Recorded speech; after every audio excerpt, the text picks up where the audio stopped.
You're listening to the Overcast, your joke-making, fun-having pop culture podcast, brought to you by Oversoul Gaming.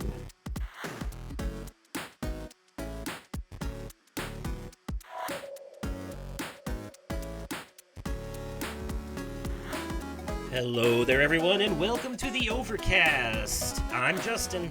I'm Nick. And I'm Brooksy. And together, we're bringing you sunshine on a cloudy day.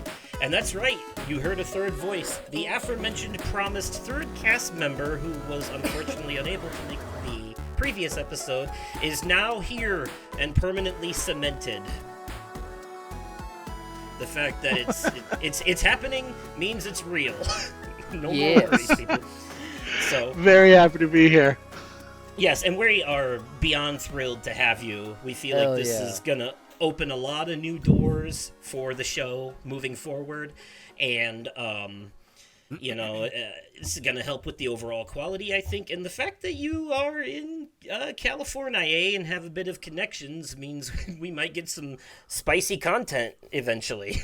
Yeah, you never know. Not that kind of spicy, but yeah. So, but since this is your first episode, we're going to have a little bit of initiation, and I'm going to let you go first for our life updates. Well, technically, it's not your first episode. You were here for the Game Awards episode as a guest, which, funny story, that's how Nick got his start, too. He was a guest on the third episode when this was a solo project, and the very next episode, he came on full-time. I think that episode was, awesome. if I remember correctly, that episode was titled Nickstalgia. Yes, because we discussed nostalgia in that episode. We have covered a lot of topics in 2 years' time. Oh, yeah. But that's what happens. 50 episodes? You gotta keep coming up with stuff. I envy the people who are like 300, 400 episodes in. How the fuck have you continued to come up with new shit to talk about? Anyways, though, this is your first episode. So, since you missed the last one, I'm going to ask you for your life updates how your Christmas and New Year's went. Yeah, honestly, Christmas, New Year's was a lot of fun. Normally it's pretty quiet around here. About every other year, my dad, because I'm originally from the Dallas, Texas area, now live in San Diego, California. He'll come out here for Christmas every other year, so he was here this year, which is great. Always excited to have him here. I know I shared with it during the Game Awards podcast that I had accepted a new position, but I had to have that kind of uncomfortable conversation with my dad, who had heard nothing but great things about my last job, of like, hey, so I'm not there anymore. Wasn't necessarily my choice, but good news, no need to panic. Already have a new job. Very excited about it. So I had to go through that kind of awkward conversation, but, did normal things of like, full Christmas dinner spread, watching A Christmas Story, It's a Wonderful Life, stuff like that. One of the gifts I did get from my dad, because my dad works in financial planning, has had a very successful career. He's the kind of person that is difficult to buy for because they can get kind of anything they want for themselves. So he likes time spent and like cool things to do together. He's been really big into glass making lately. So I actually signed myself, and my wife up for a glass blowing class.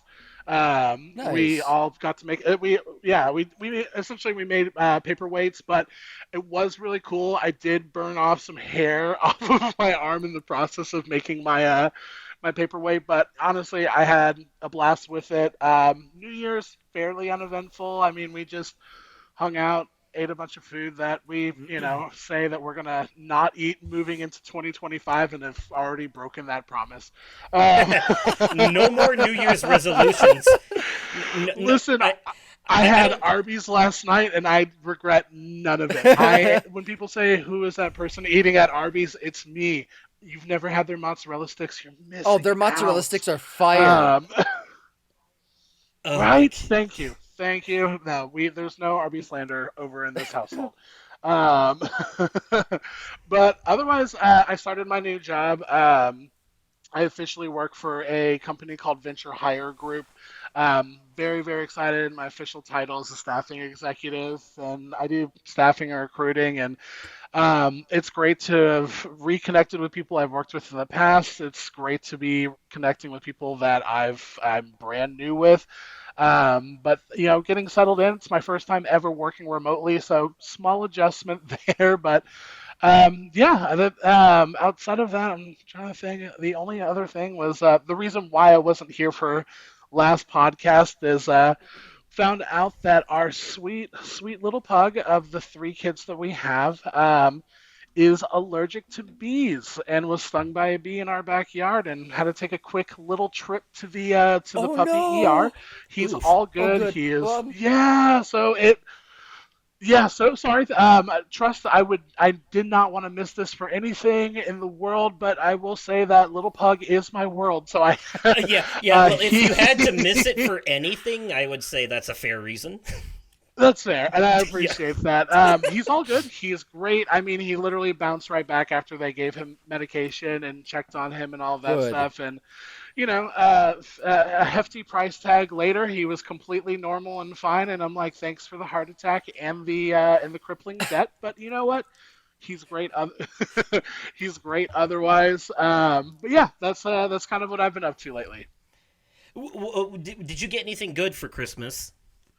Okay, so and you guys will get to Well, learn yeah, okay, this. I'm sorry. That's a loaded question. I shouldn't ask it that way, because to say, no, I didn't get anything good would be an insult to people who gifted you shit, you know? Yeah, Uh, dude, I got socks and underwear. It was awesome. okay, so, like, what are, like, what did you get, I guess, that you're, Yeah. like, did you get any new games or cool toys kind of stuff? Yeah, so not a new game, but I've become a huge proponent of physical media over the past couple of years. So I'm trying to get anything that I don't have physically that matters a lot to me. So my wife had actually gotten me a copy of The Witcher 3 for the PS5, which I was super excited about because that's my favorite RPG ever. I've actually never played the Blood and Wine DLC, so it comes with that on there. So I need to boot it back up and get back into Nice. it. Yeah, something you guys will learn about me as we go through this wonderful podcast together is I'm a huge movie buff. My wife and I traditionally try to go see one movie a week since we do the whole AMC A-list thing. Um, but one thing I've come to realize as I've gone through this new hyperfixation of physical media collecting, not all movies are available in the United States on Blu-ray. A lot of them Mm-mm. are through Region A, which is the United States, Region B, which is like UK and Europe, Region C is like Asia, and anything that you get that's like a Region B or C movie won't play on a regular Blu-ray or like a PS5 in the United Oof. States. You have to get something that's essentially jailbroken, like a Well, region-free Blu-ray is the phrase that they use. My wife got me a region-free Blu-ray player for Christmas. That was the big huh. thing I was really excited Nice. about. Also got me a couple Region B and Region C movies that I'm very, very happy to have in my collection. So overall, like for a big old nerd who likes to collect stuff, I had a great Christmas. So two things on that. One, you're in good hands here being a movie Hell buff yeah. because we are movie, game, TV show, and music buffs all Hell yeah. Oh together yeah. here. Um, I think I think I think it's gonna balance out perfectly because you being mostly movies, Nick more often than not is mostly TV shows, I wanna say, and other obscure things like books and music.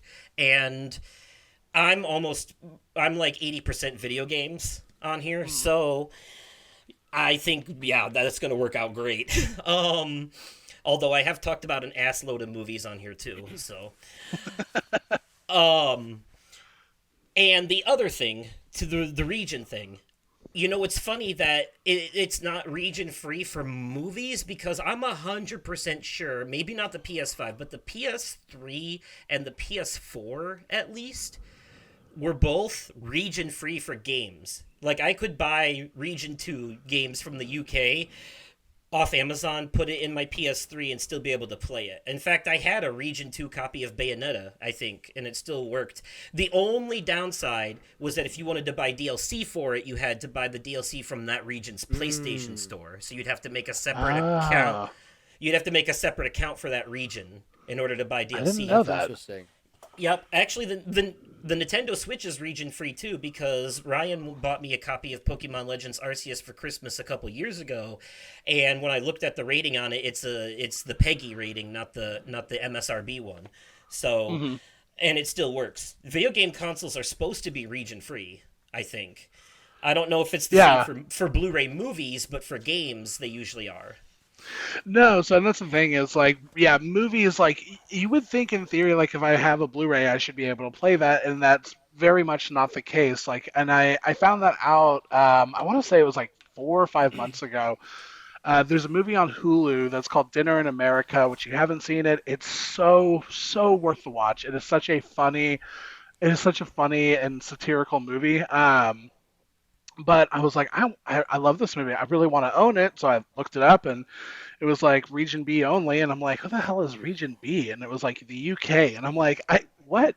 I'm like, can I play this on my can I play this on my PS5? And they told me, no, kick rocks with open-toed shoes. You cannot. And I'm like, oh, awesome. Love that for me. So I started going into a deep dive of like different kind of more obscure movies that I enjoy. And yeah, sure as hell, like, yeah, no, I couldn't play them on it. And so I started looking online. How can I? Region-free Blu-rays. Okay, cool. But they're pricey. They're, like the one that Sam had gotten me, it was like $250, $300 for a Blu-ray player in 2024, 2025. Like, that's insane. But now I can watch literally anything I want. So I'm personally really happy about it. Hell yeah. We won't get into it here because we're actually going to do an episode about digital versus physical media this season eventually. Awesome. Like this is the season we're going to do it. I'm waiting for my buddy Mythos to be available. I'm hoping sometime in the next couple months he wants to join us for that. But I all I will say is that I prefer physical media when it's available, but I've gotten comfortable with settling for digital in more recent years. I've just, I actually just recently sold a bunch of games that I had to clear space because I don't have a lot of space, Yeah. And no one sells DVD shelves anymore, so I sold a bunch of stuff that I either had remastered or digital versions of that I didn't need anymore. They were just cluttering, Yeah.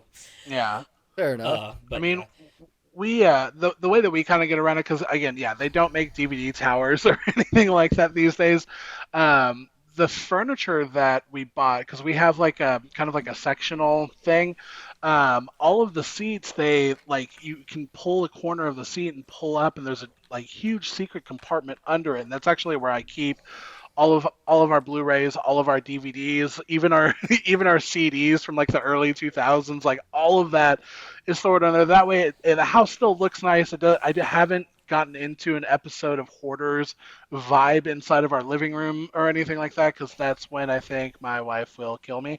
Wait, the couch has hidey holes? It has hidey holes. Like, it's awesome, and like it's Nice. spacious. Like, I can fit it. There's, I think, like 6 of them in total, like hidey holes, and each of them holds like 80 DVDs, and so I only have like 3 of them full, so I can still continuously collect, and I don't need more storage yet. So Oh, that's awesome. so that's been kind of our way of like still being able to collect that physical media, but it not looking like a used game and DVD store or anything like that inside of our house. Right. All I'll say is be careful who you tell that you're buying DVDs from foreign countries and hiding them in special places in the couch. They might get the wrong idea. Listen, can't take my rights. You can't do it. Okay, so we won't get into details or anything, but again, since you weren't here for the last episode, I do want to hear from you really quickly. what your game, movie, TV show, and either song or album of the year was from 2024. And if you don't have one for a category, you can just skip it and give me like a 30-second elevator pitch on why each one is your pick. Yeah. I'll start with game because I mean that's how I kind of got introduced into this podcast to begin with the Game Awards. It is the obvious pick, but it's still, for me personally, it still feels like the right pick. It is Astrobot. There is, I really, like I was talking about earlier today, granted it was with a 10-year-old, but regardless, that there has not been, there has not been a game like Astrobot that I can think of in the past 10 years that I have loved as deeply as Astrobot. I think the only exception for me personally on the complete other side of the spectrum is Elden Ring. Um, but for a game to be so vibrant, for it to be able to use the PS5 to its fullest potential through the haptic feedback, through the motion senses, through the 60 frames per second, everything that it did flawlessly. And it's one of those games that I smiled from very beginning to the very end. It's a game. It's really the only game I can think of in the past several years that not only have I played through and platinum, but I've also gone back through and replayed it and essentially kind of like re-platinumed it again just because I've had that much fun with it. Um, for movie, you know, a lot of people say that there's no good movies, there's no original concepts or anything like that. It's just remakes and reruns. And don't get me wrong, there is quite a bit of sequels, prequels, remakes, this, that, and the other. But my favorite movie was called Kneecap. It was a movie that completely came out of left field for me. I would pull up my app for AMC and just kind of see what was coming out and saw an advertisement for it. I'm like, I have no idea what this is. Read the little bio, and it just says Irish rap group claim or rise to fame, and I'm like, okay, that's ridiculously hilarious, but kind of cool at the same time. I want to give it a check, and it was essentially a self-made biopic where the rappers and artists that are Kneecap, because it's three individuals, play themselves and basically their own retelling of their story of how they came to be, with a huge undertone of imperialism that happens in the United Kingdom, specifically against Ireland, specifically against Northern Ireland, and talking about laws that have been gone into effect that directly attack the ability to speak Gaelic or the original Irish language in fighting for rights. And it was an incredibly moving movie, but it was also an incredibly funny movie, and honestly has not only one of the best soundtracks I've heard, but a artist that ended up being in my top three on my Spotify Wrapped because I love their music so much. Oh, nice. Um, yeah, like genuinely, like if you haven't seen it, I think it's available on Netflix right now for anyone to be able to watch. This is one of those movies that is for DVD you can get in the United States, but for Blu-ray it is region B only, and that was one of the gifts that my wife got me. Nice. Nice. Yeah, so excited about it. Favorite song, funnily enough, not actually Kneecap. I got really big back into EDM this year. I got to cross off something on my bucket list last year, which was attending Electric Daisy Carnival out in Vegas. So Ooh. really delved back into a lot of dubstep, a lot of house music, a lot of melodic bass. But an artist who was new to me just because I had kind of stepped away from that genre for some time was Ray Volpe. And anyone that listens to Ray Volpe, there's two songs that really kind of come out, and it's either Laserbeam or Song Request. Song Request is my favorite one. It's incredibly catchy. Every ideation, remix, remake, this and the other is absolutely phenomenal. It is, I think it was like my number two most listened song to last year. Um, and I love that song. If you haven't checked out Ray Volpe, I would recommend it. He's actually doing his very last show of his Volpeverse tour in LA. That myself and one of my friends are going to be attending, so I'll be heading up to LA for that. Oh, Um, nice. and then lastly, TV show. I had to think about this because I'm not a big TV person, but there is a show on Apple TV, which I know is not a streaming service everyone has, unless if you're like a diehard fan of Ted Lasso, like I also am. Mhm. Uh, but there's a show called Shrinking that's available on I've Apple heard about Plus, this. and it is incredibly phenomenal show. It is Jason Segel and it is Harrison Ford and a few other people that are in this show, and essentially it's about Jason Segel as a therapist who lost his partner, and dealing with life and grief after that. The first season was phenomenal. It was one of my favorite shows I had watched that entire year. Season two definitely builds upon that. It somehow got better, I'm always afraid when something goes into season two, that it takes a dip in quality, and production and money usually goes up, but the quality of the substance sometimes goes down. I didn't feel that at all with Shrinking. I felt like if anything, they got stronger. They added new characters. The characters were really good and well placed, and incredibly pivotal for the story. And if you haven't watched Shrinking, man, I couldn't recommend it more. Okay. Very nice. Oh yeah. Um, all Yeah. right. Okay, so Nick, what has been up with you? So, not a whole lot. Work's been work. But last night, I went to. Well, this shouldn't be a big surprise here. I went to a hockey game. Uh, uh, Ooh. it was the Iowa Wild versus the Rockford Ice Hogs again. Um, and last night was Pride Night, and they had new Pride merch. Sarah got me the Pride hoodie and the Pride beanie winter hat. Um, I will say, although the Ice Hogs won, I am a Ice Hogs fan through and through. I grew up seeing the Ice Hogs. I do not agree with how they won last night, though. They played extremely dirty, and I'm not cool with that. Oh, One of my favorite Iowa players, Mikey Milne, number 50, got rocked in the face with his helmet still on, and the refs did nothing. yikes. You know, that The ref legitimately looked at him and said, "I'm not calling that that." differentiates you from other sports fans, though, because a lot of them are so tribalistically loyal to the team that they're a fan of that they will turn a blind eye to any foul play and still be in favor of their team. And so I'm glad that you have the I nuance to don't call out BS don't when you see it. don't get me wrong. I love a good hockey fight, but when I see bullshit, I know bullshit, and that was bullshit. The refs did absolutely nothing about it.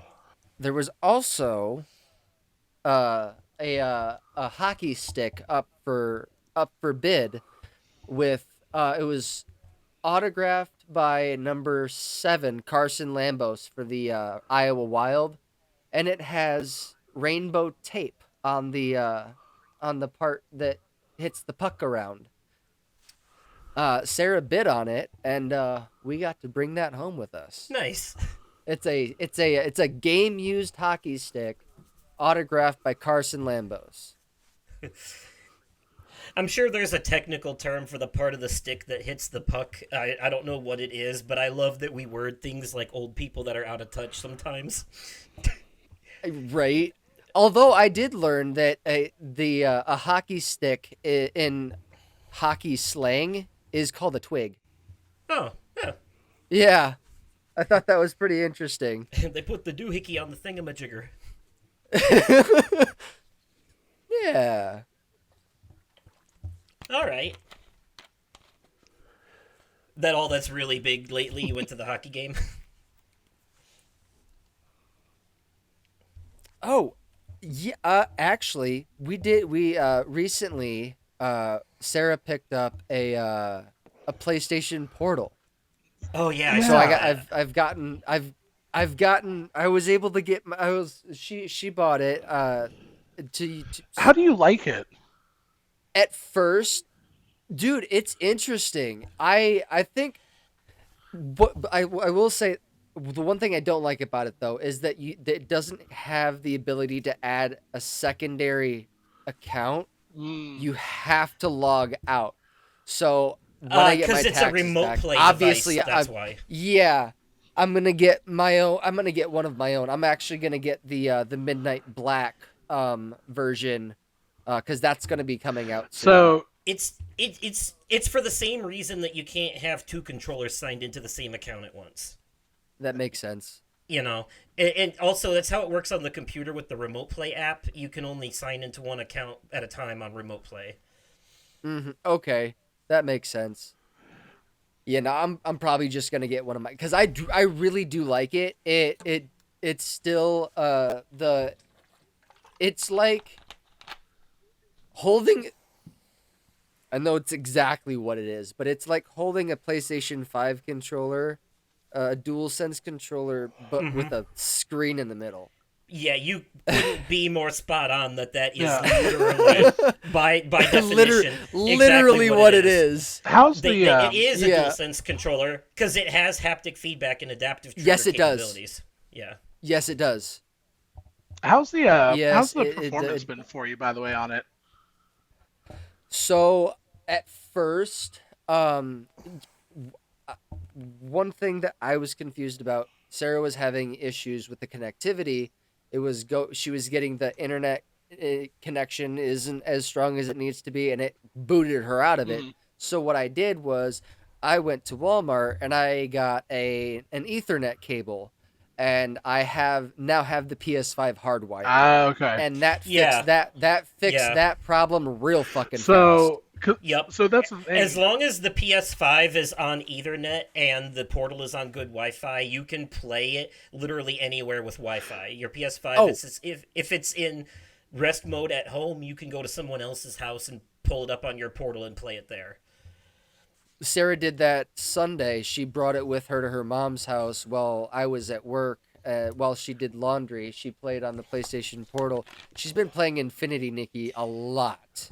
Yeah, I love how she's It's getting a more use out of your problem. PS5 Yeah, than you rest have in peace to lately. your finances. dude. Yes. Yeah. No, so I guess She just got home from the hockey game, and she's gonna go play Infinity Nikki right now. All right. But yeah, no, I enjoy the Portal. I did get to a little bit of hands-on with it when she was at work the other day. I played a little bit of Grand Theft Auto Online.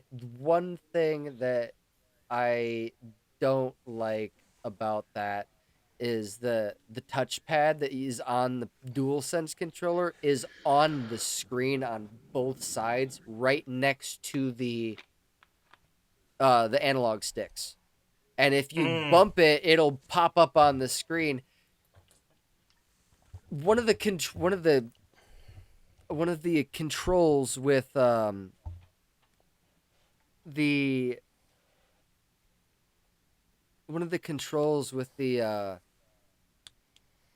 Grand Theft Auto 5, one of the more critical controls doesn't work on the Portal.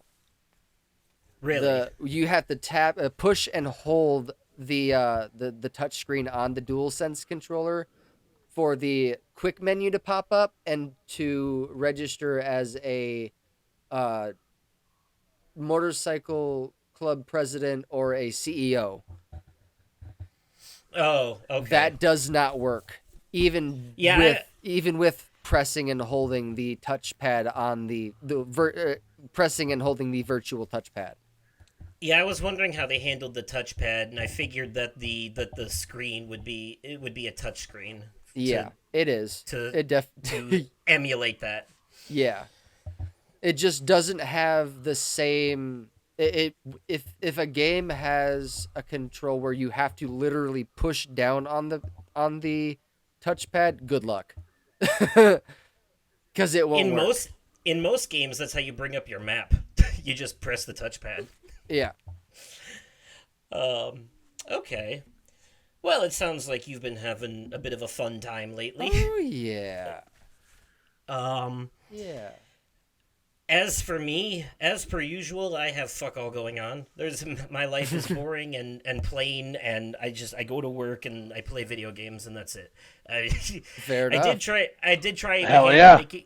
I tried my hand at making a cake from scratch the other day using Oh, a recipe online. It turned out okay. I I think it could have used a little more something, maybe sugar or vanilla. It's a little bland. I can taste the flour too much. So, but otherwise not bad. Um, yeah, but and also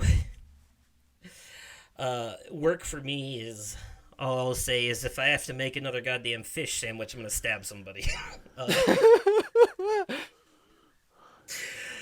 uh, it has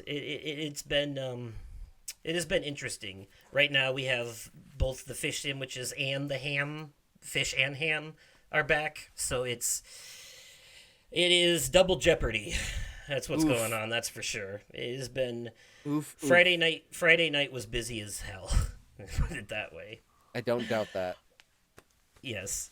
Um I am going to concede a little bit of my time here, and I want to ask you, gentlemen, how we feel both about the Nintendo Switch 2 reveal and the Until Dawn trailer. And before you go, all I will say is I don't have a whole lot of thoughts on the Switch 2, except that I need to see more before I can really get into that, although a new Mario Kart is awesome. But um, as far as the Until Dawn movie, they I know why they called it Until Dawn because it's Sony Pictures and they own the rights to that game, but really it should have been called Dark Pictures, named after Supermass's other franchise Yeah. because that's Yeah, what it I really is. agree with that. Yes. Because I apparently the premise of this is every time they die, they wake up in a different horror genre. What I think it is they're trapped in this house on a time loop with that magic clock, and when they die, they respawn and have to try again against a different type of enemy. And there are, from the trailer, it does look like there are Wendigos in it, yes. and but it also looks like there's other things too, like an old cackling witch thing and a bunch of other stuff and a mass killer. So it's a lot of the same enemies, a lot of the fake enemies from Until Dawn made into reality here. But I do think that it would have been better served as Dark Pictures, but Until Dawn is gonna get butts and seats. You know what I mean? So it's a marketing thing, but Yeah. I think they also alienated some people by calling it that and then making it a different thing, only loosely inspired but not actually based on. That being said, I'm glad they're doing what they're doing because there's no way to do a direct adaptation of that game and do it correctly without calling one of the paths canonical, and that defeats the whole purpose of the game, So in my opinion. all I'm gonna say about this trailer is because Until Dawn is my favorite game of all fucking time. I Really, even re- over the Sega Genesis classic Booger Man? yes, yes, yes. Um, I will say, if this is and not if there's not at least some hint, or if it's, I'm really hoping it's canonical. I'm really fucking hoping it is, because if it's not, I'm going to shit all over it. I don't expect this movie to be canonical to the game universe. I expect it to be a loose adaptation based on this movie isn't based on the game's story, it's based on the game's mechanics. They took the idea of the gameplay mechanics behind Until Dawn and made that into a movie. Is what happened here. Got I it. can tell by the trailer. This is a choose your own adventure the movie, Oh jeez. kind of. Sort of. They took the death and respawn mechanic. You know, in a way, it's like secret level. Um, Yeah, I can agree with that. I See, because what I was saying is I'm actually glad that I think it's not a direct adaptation of the movie. I don't think you can do that. I don't or the game. I'm sorry. I don't think there's a right way to do that. Um, Not with the way that game plays, No. because they would have to choose, because no matter what, people are going to be pissed. No Yeah. matter how they did that, because they would have to choose who lives and dies, and it would be too predictable too. Since Sam and what's his nuts, Mike, have the plot armor, they would be the ones to survive to the end of the movie. Sam would be the final girl. Mike would probably die at the very end. It's formulaic. Until Dawn is formulaic on purpose, and that makes for a great game because it's a love letter to everything that came before it. Hmm. But it doesn't make for a great movie unless you do it like Cabin in the Woods, where it's purposely tongue in cheek and satirical. Where this is not. This is more like they're taking the idea of the gameplay mechanics and turning that into a movie. So really, it should have been called Dark Pictures. But Yeah, I can understand why it's not. that makes sense. You know. What are your thoughts on this, Brooksy? Honestly, because what's funny is I actually didn't watch the Until Dawn trailer until yesterday. I saw that it was announced, and I'm like, okay, I love Until Dawn. It's my anytime there's ever like a horror game, my wife and I will always sit and play together, and I make her make all the decisions, so she has to live with the guilt. Um, and I, That's um, fantastic. I Yeah, I enjoyed the trailer. I fully agree. I wish that they had not called it Until Dawn. I wish they had called it like, a dark anthology series or a dark picture, something that wasn't Until Dawn. But it is it's an eye-catching name for people that aren't familiar with the franchise, and for people that are familiar with the franchise, they resonate with that name. Um, but I struggle with the excitement of it, just because it isn't Until Dawn. Like it has bits and pieces of it, but so does everything in Dark Anthology. Um, and Yes. if anything, it makes me personally a little worried because I know that Sony is trying to really getting their hat into like the Sony cinematic universe with announcing the Helldivers movie, with announcing the Horizon Zero Dawn movie, and Horizon Zero Yeah. Dawn's got a pretty straightforward story, so I don't think that'll deviate a lot. But so did Uncharted, and Helldivers we should all be. know how the Uncharted movie went. Yeah, Um, I just want to say about Helldivers real quick. One, that movie already existed. It's called Starship Troopers. And yes, I two, agree with you. and two, it should be a TV show, not a movie. I agree. I fully agree with you on that. And that's the thing. It's like, honestly, if I even have just like a spiritual successor to Starship Troopers, I'll be happy with it. And because that's the thing is they can kind of play around with that story and make it its own, and it's not gonna like upset people. I think of all of the movie concepts they've announced, that's the one I feel most excited about. And that's coming from someone who hasn't even played Helldivers 2 because I'm normally not an online gamer. Um, so I'm excited, but I'm not like, oh, I have to go see this the second it comes out. The Switch 2, I honestly I am excited not because it's the Switch 2. I'm just excited to finally get some new games that are not remakes. Like I am Yeah. so excited to finally get some new games that are not remakes. I know that we're waiting on the specs, and I mean it's been 7 years. There has to be some form of a noticeable bump in performance and everything else. Like I know the leaks have been saying things like plays like a PS4 or PS4 Pro, Yep. and if Yeah. that's the case, like I will be completely happy with that. That's Because an I mean, upgrade because the current Switch is basically mobile phone hardware. it really honestly is. So I'm excited in that regard. It's essentially going to be a Steam Deck that plays only Nintendo games, but I'm fine with that. Yes. I'm completely fine with that. The only and there are some certain things that they've teased a little bit, like the way that the Joy-Con you can kind of tilt on its side, and people are alluding that it may work like a mouse. And if that's the case, Yes. I'm excited to see how that'll play out in specific games because I'm assuming it'll be like kind of like what we had like 1-2 switch or beforehand with Wii like Mm-hmm. Wii Sports. Like there's going to be a game that uses that mechanic specifically for something, and I'm excited to see what that'll be. Um, my only Or it could concern, be implemented into third-party games like Sims 4, for example, yeah, oh, that would be really cool, or like like point and Stardew click Valley or adventure. something. Yeah, or like Monkey Island point and click adventure style games like that. Hell You yeah. know. Yeah, honestly, I would be so down for something like that. The only concern I have, and it really just boils down to how I'm so scared of how the Joy Cons will attach to the Switch 2 itself because it is that insert click. And from what leaks have shown, there's also like some kind of magnetized effect to it to help kind of reinforce it. But what I'm afraid of is, I live for me personally, I live in a home that is myself and my wife, another couple, and of the other couple, they have a few kids that come over every other weekend, a 6-year-old, a 10-year-old, and a 12-year-old. Um, I am so terrified of like letting the 6-year-old play with the game or play with the console and get pissed at something and like just like rage kind of like bend the Joy Cons, Ooh. which will render the Joy Cons and potentially the Switch 2 itself a little useless.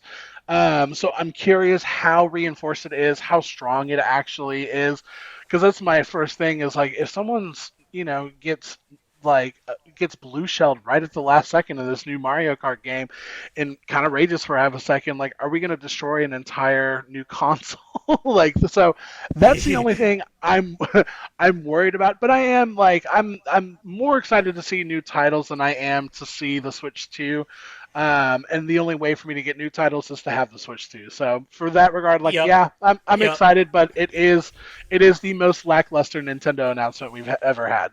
I'm I'm expecting to hear more about it around Summer Game Fest time this year, because it is supposed Yeah, to come out this year apparently. So I'm expecting. yeah, The leaks say it's going to be $400, and they also say that they're cutting costs by going back to an LCD screen instead of OLED this time around, okay. which is that's fine. kind of like but whatever, you know.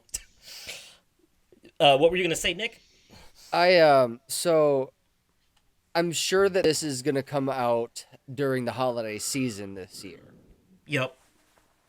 However, Sarah entered a drawing for 2 tickets, one for her, one for myself, for the Nintendo Switch 2 experience in Dallas, Texas, Saturday, April 26th. So Ooh, okay. if for whatever reason we get lucky enough to be able to do that, I will definitely be talking about it on this show. Yeah, and Brooksy, you were telling me earlier that you might have a chance to go hands on with it early too, maybe. Yeah, I think it's like April 11th to the 13th. They have an event that's going to be over in LA. Um, Nice. so I signed up for that. And what I will say that I was surprised by is that when you sign up for it, you basically choose a time slot between either Friday, Saturday, or Sunday. And it's like, like an 11 to 12, 12 to 1, 1 to 2, 2 to 3, something like that. Um, and I had signed up for like 11 to 12 on Saturday, just so that way my wife and I can, wake up, drive up to LA, get there, do the thing, probably grab a bite to eat, head back. Um, and now I'm thinking to myself, like, man, should I? Because it's a raffle ticket thing. I was like, should I have signed up for like Sunday night or something like that? Like something that less people are going to sign up for because you can only choose one when you sign up for it. Which I was a little surprised you couldn't do like I guess like one of each day, if anything like that. Okay. Yeah. Okay. That makes sense. Um, the only other thing I have to say on the Switch 2 is just that I'm gonna predict now that Metroid Prime 4 is a launch title, and Probably, also yeah. and Yeah. also the new Mario Kart that they showed off, because that's definitely a new Mario Kart. They didn't confirm it, but if you look at the footage that was in that trailer, there's new, the item boxes look different. Donkey Kong's design is from the Super Mario Brothers movie instead of his usual design, and stuff like that other people have pointed out. So it's definitely a new Mario Kart, no doubt Oh, about absolutely. it. Which I'm excited for. Also, I do you think though, because it's going to be backwards compatible, they said, so you can play your regular Switch games on the Switch too. So I imagine a lot of trade-ins for credit towards the new one. Do you think though that it'll be forwards compatible in any way? Like, do you think they're going to do like PlayStation usually does and keep making games for both systems for the first couple of years? Yeah, I think they might take a page out of PlayStation's book for that one. Like, for example, when the Nintendo Switch came out, we had Legend of Zelda Breath of the Wild both on the Wii U and the Nintendo Switch. So do you think they're going to still do cross-gen releases for a while, or just move forward completely? Oh, I'm sure they're going to do cross-gen releases for a while. I don't know, because you have to think like this is a console that for the first time in a while since I think like the 3DS, it's fully backwards compatible. There's only just like a few there's a few what is it? There's a few titles that aren't going to transfer. And I think the reason why they haven't been doing a lot of new titles is because of anticipation for the Switch 2. So I think like maybe the first couple of titles that they announce, but like Mario Kart, like you can see in like the trailer, or not really trailer, the little tease that they gave us, like there's 24 tracks and there's going to be a whole online thing set up for it. And I don't think that the Switch is frankly just strong enough to be able to hold it. That's a fair Yeah, point. no. I wasn't asking if the Switch would be able to play. If the Switch would be able to play Switch 2 games, but more like, you know how like God of War 2018 they released a or God of War Ragnarok, I mean, they released a PS4 and PS5 version. Like Spider-Man Miles Morales, there was a PS4 and PS5 version. It's just that the PS4 version was dumbed down. And a lot of people argue that the newer versions are held back by them doing two different versions. I don't really feel that way, because I think the difference between PS4 and 5 of games like Miles Morales is night and day, especially if you have HDR on. But Yeah. that's just me, maybe. I don't know. I noticed these things, but so I was wondering if they're going to be like, you know, like I said, Breath of the Wild, they released a Wii U and Switch version. Are they going to be releasing Switch and Switch 2 versions of games, like two different versions, for the first couple of years? Probably, yeah. Yeah. I think I don't think it'll be as much as the Wii U was, just because I think that they took such a fat L off the Wii U. They were trying to do anything to try to push it. So I don't think it'll be as much, but I can see them doing some titles. I mean, the PS5 has been out for, 4 years now, and PlayStation is still releasing PS4 versions of some games. Yeah. So, Yeah, that's fair. you know, like, I was surprised as hell to find out that I think Metaphor ReFantazio has a PS4 version. Is it Oh, really? I could be wrong. let But me I look know there was something Let me fact recent- check that. A lot of indie games get PS4 versions that they come out, and actually, if you buy one version, you get both. So, like, there's a lot of games I've bought. Yeah, and even on the PlayStation Plus, like extra tier, those PS1 classics, PSP classics, they keep putting out. There's PS5 and PS4 versions. Oh, okay. Metaphor ReFantazio does have a PS4 copy. Yep, see, I was right. Yeah, and that's not an exclusive though, so that's maybe a bad example. But still, the fact is, they're still making games for last gen, 4 years into the current gen. Mm-hmm. So that's why I was, I was thinking, because a lot of it's also probably because they realized that PS5 was so hard to get a hold of at first. So, but yeah, and then yeah, only other last thing is again on the subject of Until Dawn, like you guys said, I think I might be one of the few people that's actually excited that it's not the game and in movie form. quite frankly. I don't think I wanted that, and I think the fact that it's not that makes me happy. But I think the best way to enjoy this is to go into it looking at it as a original horror movie loosely based on supermassive games.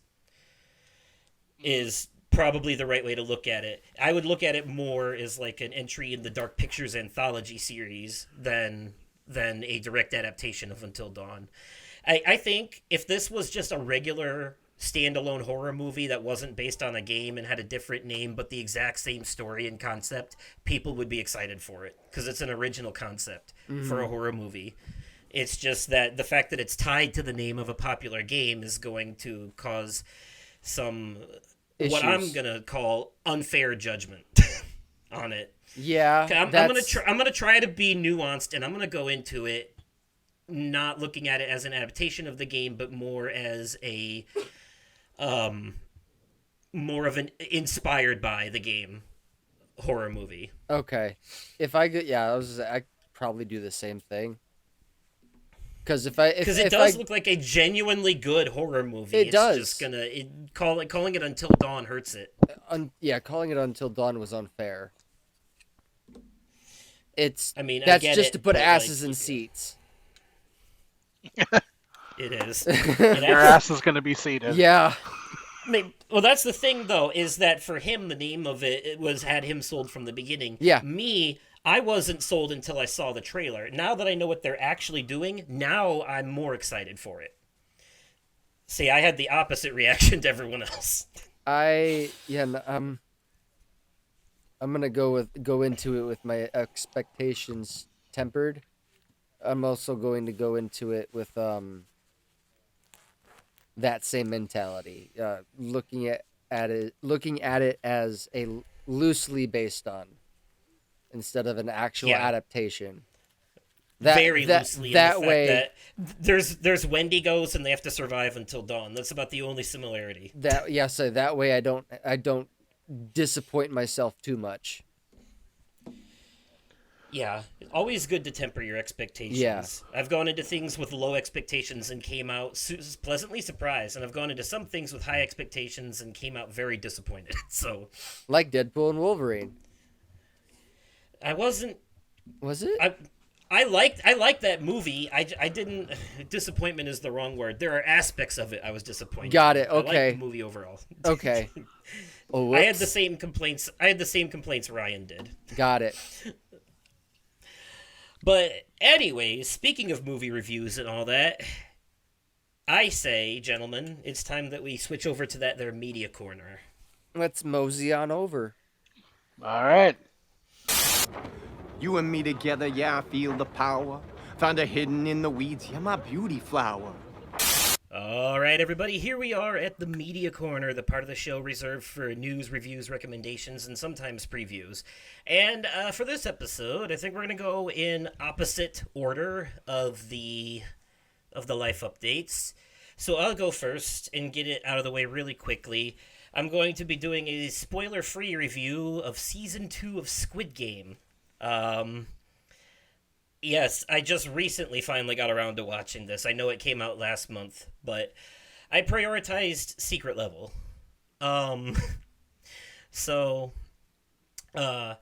Question, have both of you seen Season 1 of Squid Game? I've started it, but I have not finished it. I just finished rewatching Season 1 in anticipation for Season 2. I have yet to start it yet. Okay, so... Alright, okay. Knowing who has seen what will help me know how to word this. So... Fair enough. The story of Season 2 is that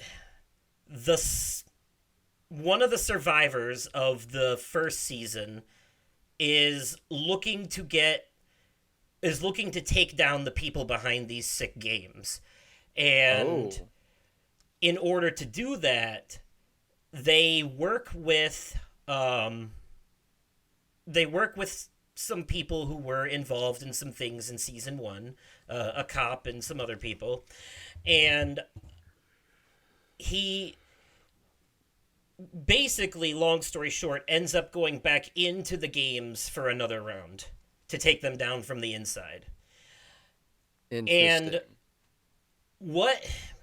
At first, I was worried that a lot of what they were going to do was just going to be rehashing the first season here, and in the beginning, it definitely feels that way. But there are some surprises, and there's different things going on. So if it's like one of those things going into it, if you're worried, like, oh man, is it just going to be all the same games as the first season and all that? No, they definitely come up with some new stuff here. So that was good. Because I was worried.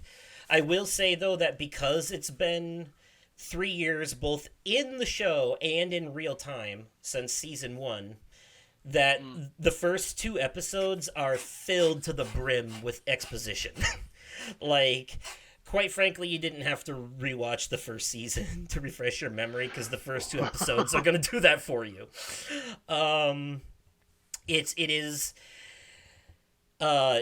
is pretty heavy on that. So, like, that's the thing. Compared to the first season, this one's only 7 episodes, and it takes until about episode 3 for things to really get going. So it does feel like there's a lot of wasted time in the beginning, and then once it does get going, it does feel like some things are kind of rushed.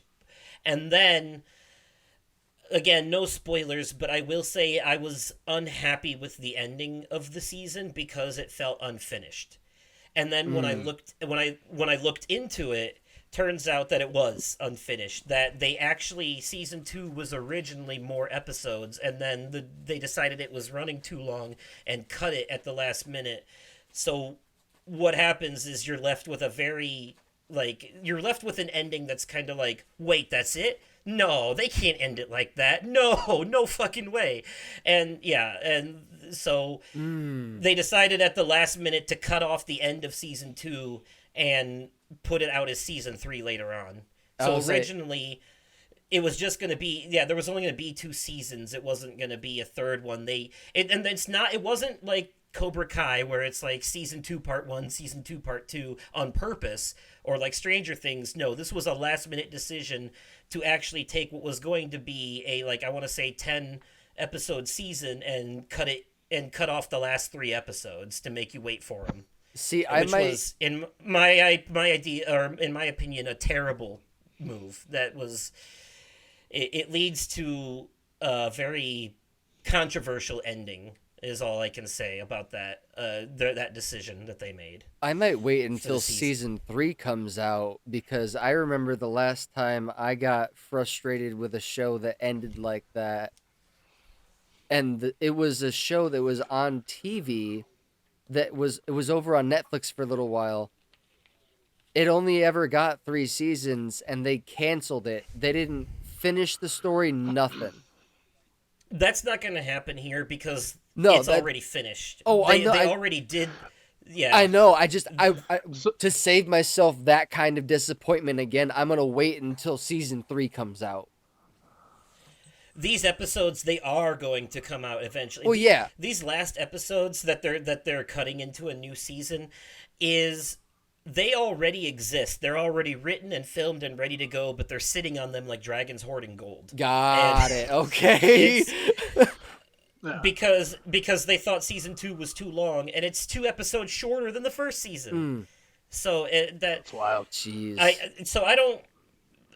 have some problems with the pacing and story structure and that decision they decided to make there. That being said, though, I enjoyed the season overall. It is a slight step backward from the first season, but there was a lot of great things here. One of the games they play this season is probably one of the most entertaining games to watch in the entire show so far.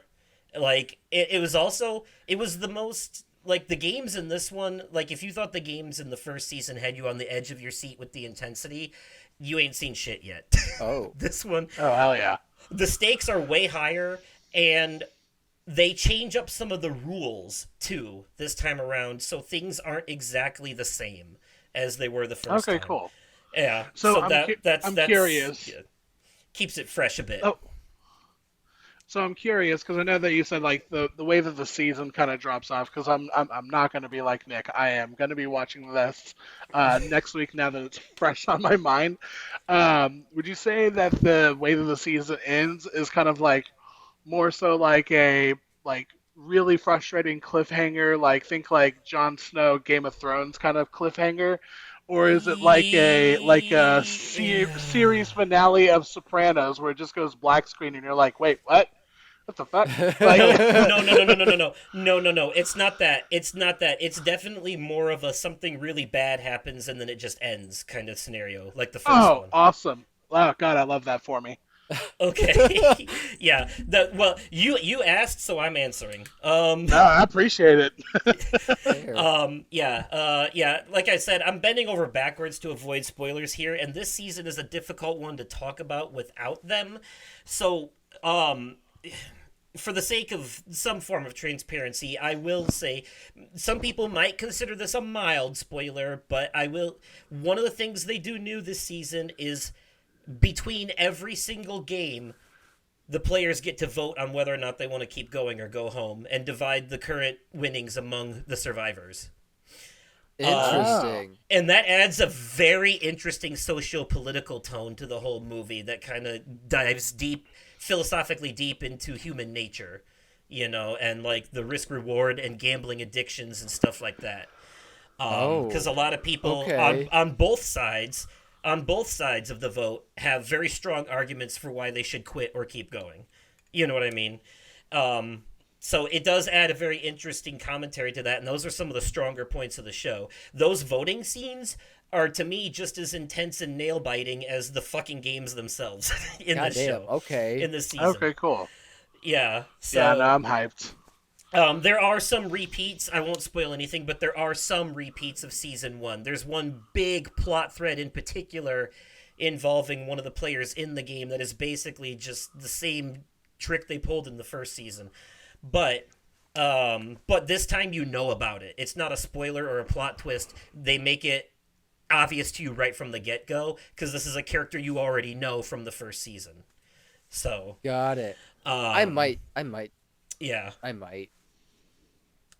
I will say though, I did. Yeah, I love these killing game style stories. Mhm. These. The idea that they turn old Korean kids games into death matches and stuff.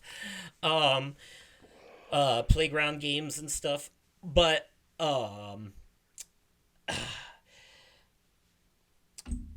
I forgot where I was going with that. Oh, I will say, much like the first season, the English audio dub is goddamn horrible, and you can fight me on this because That's what makes it so good, though. I'm willing to watch I'm willing to watch every anime in English. I don't care. But this show has the worst English voice acting I have ever seen in a foreign thing, and I cannot. It takes me out of it. It breaks immersion. Their mouths don't match the words. It takes the serious moments and makes them funny and stupid, and the translation isn't even direct. The copy I had Korean and English audio, but then it had like several different subtitle options, and one of them was the direct English translation, and the other one was the dubbed English translation, and the dialogue could not be more different in some Oh, scenes. Like the English version just doesn't translate the way you're intended to see it. I definitely believe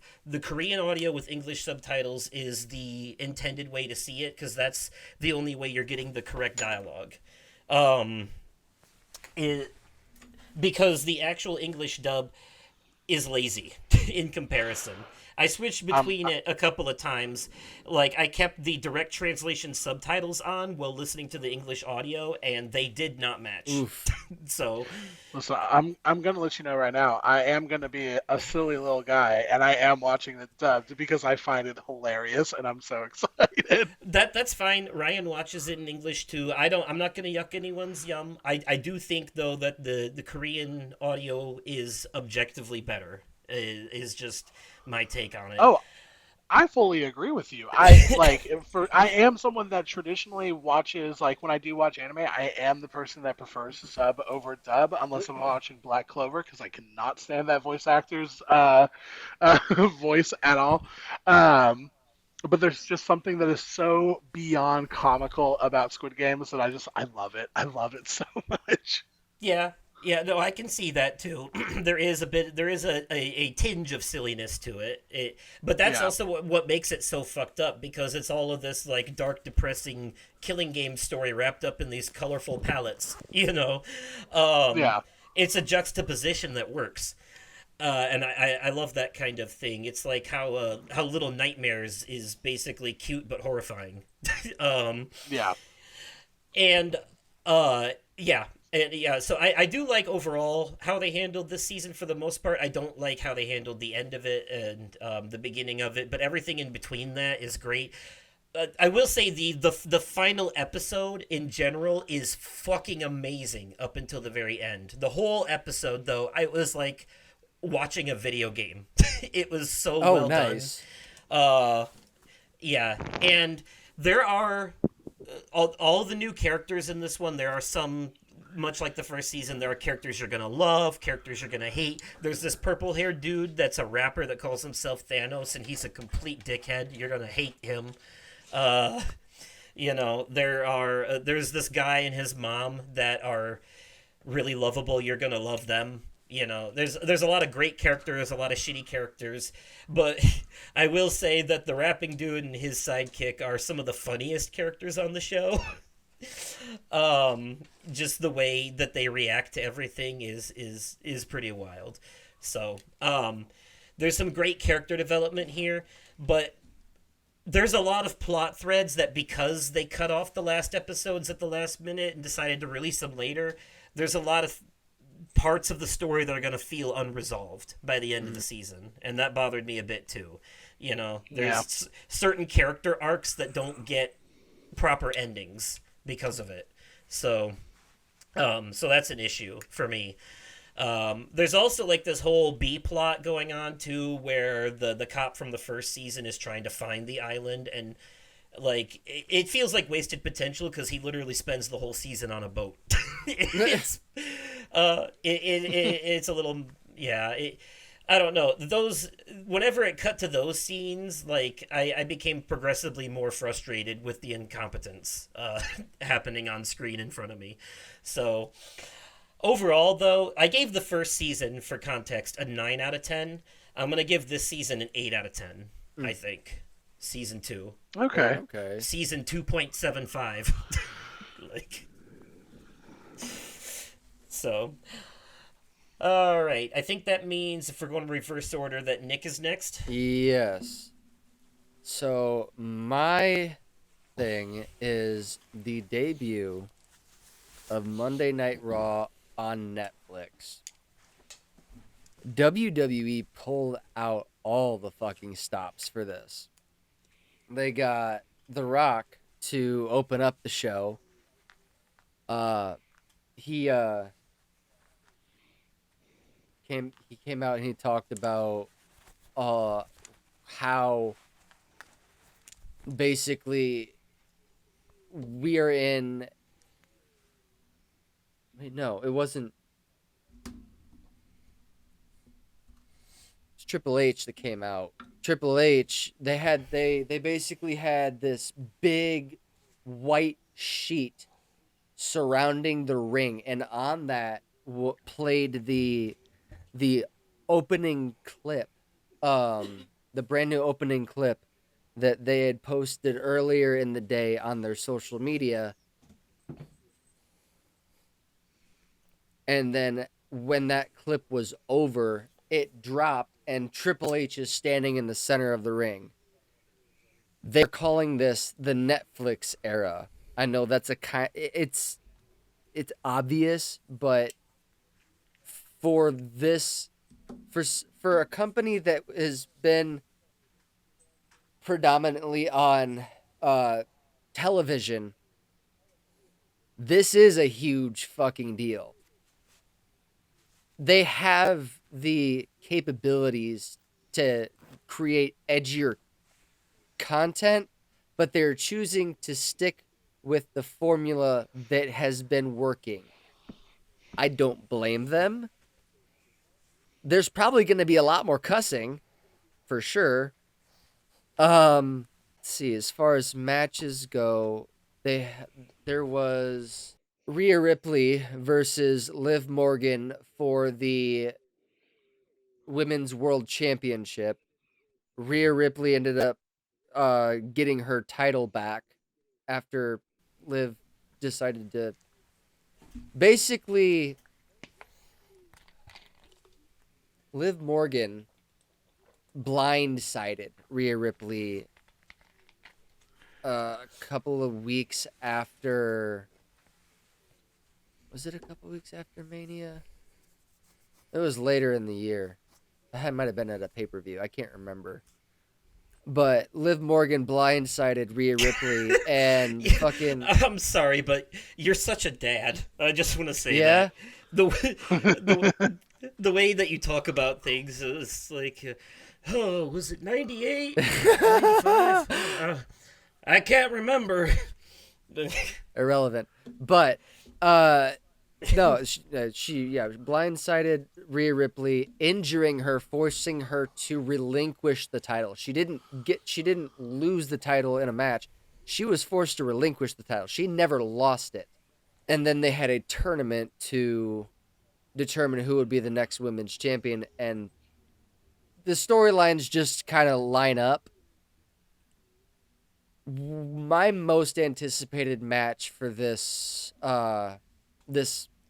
debut was Seth Rollins versus CM Punk. It's extremely ironic that Seth Rollins is from Davenport, Iowa. CM Punk is from Chicago, Illinois. I'm from Illinois and I'm living in Iowa. This was a very interesting match. These two have real life hatred for each other, so it was definitely a really fucking good match. That was the main event. Oh, can't forget the highlight of this whole thing. Hulk Hogan got booed out of the building. Ha! That brings me joy. And Hulk Hogan... Yo. So, Hulk Hogan has been a very controversial figure over the last several years. He's been caught on video saying racial slurs. He was recently spotted endorsing Donald Trump. And I think that might have been the reason he got booed out of the building. Those boos were fucking loud. And he tried plugging his new beer line that he has. Like, way to copycat Stone Cold Steve Austin there, Hogan. The fuck? What do you think you're doing? Like... Boy, how the mighty have fallen. This is why they say never meet your idols. Hulk Hogan was pissed and stormed out of the arena. I read an article later, and it was fantastic. Pretty ballsy of people, though, to boo a guy who could probably one-shot them with a pinky finger. But still, strength in numbers. What makes this a big deal, though, is Hulk Hogan was one of the first superstars on the very first episode of Monday Night Raw way back when. Monday Night Raw is the longest running episodic show in television history.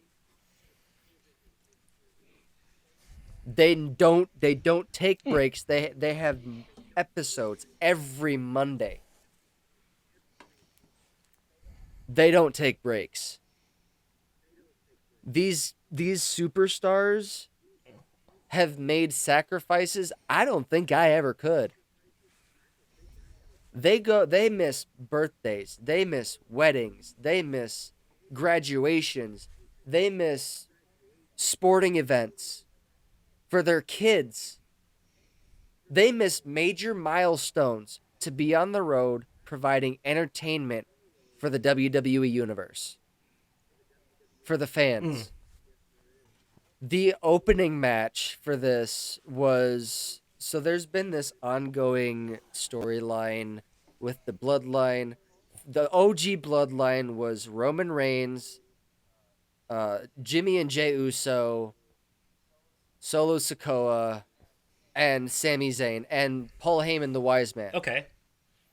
After Roman Reigns lost his title to Cody Rhodes at WrestleMania last year, Solo Sikoa decided to take over as the new tribal chief. So this opening match was a match between Roman Reigns and Solo Sikoa. The OTC, the original tribal chief, versus Solo Sikoa, the new tribal chief. And this was a tribal combat match. And what that basically means is each side of the bloodline had their people to come in and interfere when it deemed necessary. And what was on the line for this was the ulafala thing that the tribal chief wears. And I am glad to say I did not like Roman when he was the original tribal chief, when he was the head of the bloodline. He made a lot of really bad decisions and a lot of assholey moves. But I am glad that he now has reobtained the Ulafala and the title of tribal chief. He left the WWE as a heel and came back as a face. Okay. That's what I like to see. Good stuff. This episode of Monday Night Raw had matches of WrestleMania magnitude. And anybody who watches the WWE knows that WrestleMania it's essentially the Super Bowl of wrestling. It's a big deal. And this one episode of Monday Night Raw had matches of WrestleMania main event worthy matches. Oh, okay. This episode, it was stacked. Nice. This episode was fucking stacked. If I had to give this single episode of Monday Night Raw a rating, I'm sorry. I was happy with all of the outcomes of all of the matches. It's a 10 out of 10 for me. Maybe a 9.5 because of Hulk Hogan. I could have gone without Hulk Hogan. I know that we make a joke out of it because you give out so many tens, but never apologize for your subjective taste. Yeah, that's a fair point, yeah. Nah. Yeah, you can like what you like, people. That's what I always say. It was a stacked episode, and it was so damn good. And, safe to say, Netflix fixed their issues with the buffering with when they had the Mike Tyson and Jake Paul fight. Because then it was Jake Paul versus Mike Tyson versus buffering. They fixed that shit. I have not had it buffer once. Good to know. Plugging your PS5 into an Ethernet cord probably helped too. I don't have it, but I don't run it on my PS5. Oh, I actually run it on my Roku TV. Oh, okay. Yeah, I didn't experience any buffering. Okay, well, that's good. Hell yeah. Alrighty. Brooksy, what you got for us? Well, it's the new guy's turn. Yeah, I mean, so for my piece of media, I know I'm a little bit late to the game on it, partially because I was supposed to be here, a couple weeks ago. But I wanted to talk about the new Robert Eggers film Nosferatu that came out on Christmas. Wanted to go and see it on Christmas, but not necessarily kind of my dad's cup of tea. He's more of a football kind of a person than a Hmm. brooding gothic film kind of a person. Um, we have our own personal hobbies. Um, I will say I enjoyed, but I did not love the movie itself. And I think a big part of it is one of the things I really love about movies is the immersion aspect. And man, what Nosferatu did in immersion, what they did right, I mean, they could not have done more flawlessly. And I think this is really, this really boils itself down to a personal preference. Personal preference for me as far as like Nosferatu goes, because I've seen the original 1920s film, and so like when I think of Nosferatu, I think of like incredibly pale, slightly kind of goofy looking, messed up teeth, vampire, right? Yeah. And that's not necessarily really what was kind of delivered to us. And again, I want to stress that this movie did a lot of things right for me. I think that the cast that they chose for this movie could have not been better for this than this movie. I think Lily Rose Depp playing Ellen Hutter was such a great choice. I think it was an award-winning performance that she personally delivered. Willem Dafoe, I will literally, I will devour and consume anything that Willem Dafoe is ever in, Hell yeah. whether I like the movie or not. And I have a lot of opinions about a lot of Willem Dafoe movies. Listen. I'm a diehard Spider-Man fan. That's what I automatically think of when I think of Willem Dafoe. But there are things that I hated him in, like Poor Things that came out late 2023. Mm. But I thought he was excellent in this movie. I thought the overall thematic tone of the movie was really great. It was cinematically, shot for shot, it was gorgeous. It was dark, it was brooding, it had a lot of really great abstract light in it to really emphasize certain moments, and it was so gorgeous to look at. And I am someone who, slow burn movies are typically not what I initially go for, but in this sense, I think the slow burn really worked well for the story, and I thought it was paced well. The issue that I have, the issue that I have with this movie, and this is, we can, for those that care, I guess this would be considered as a mild spoiler, is how they visually portray Nosferatu in the movie itself.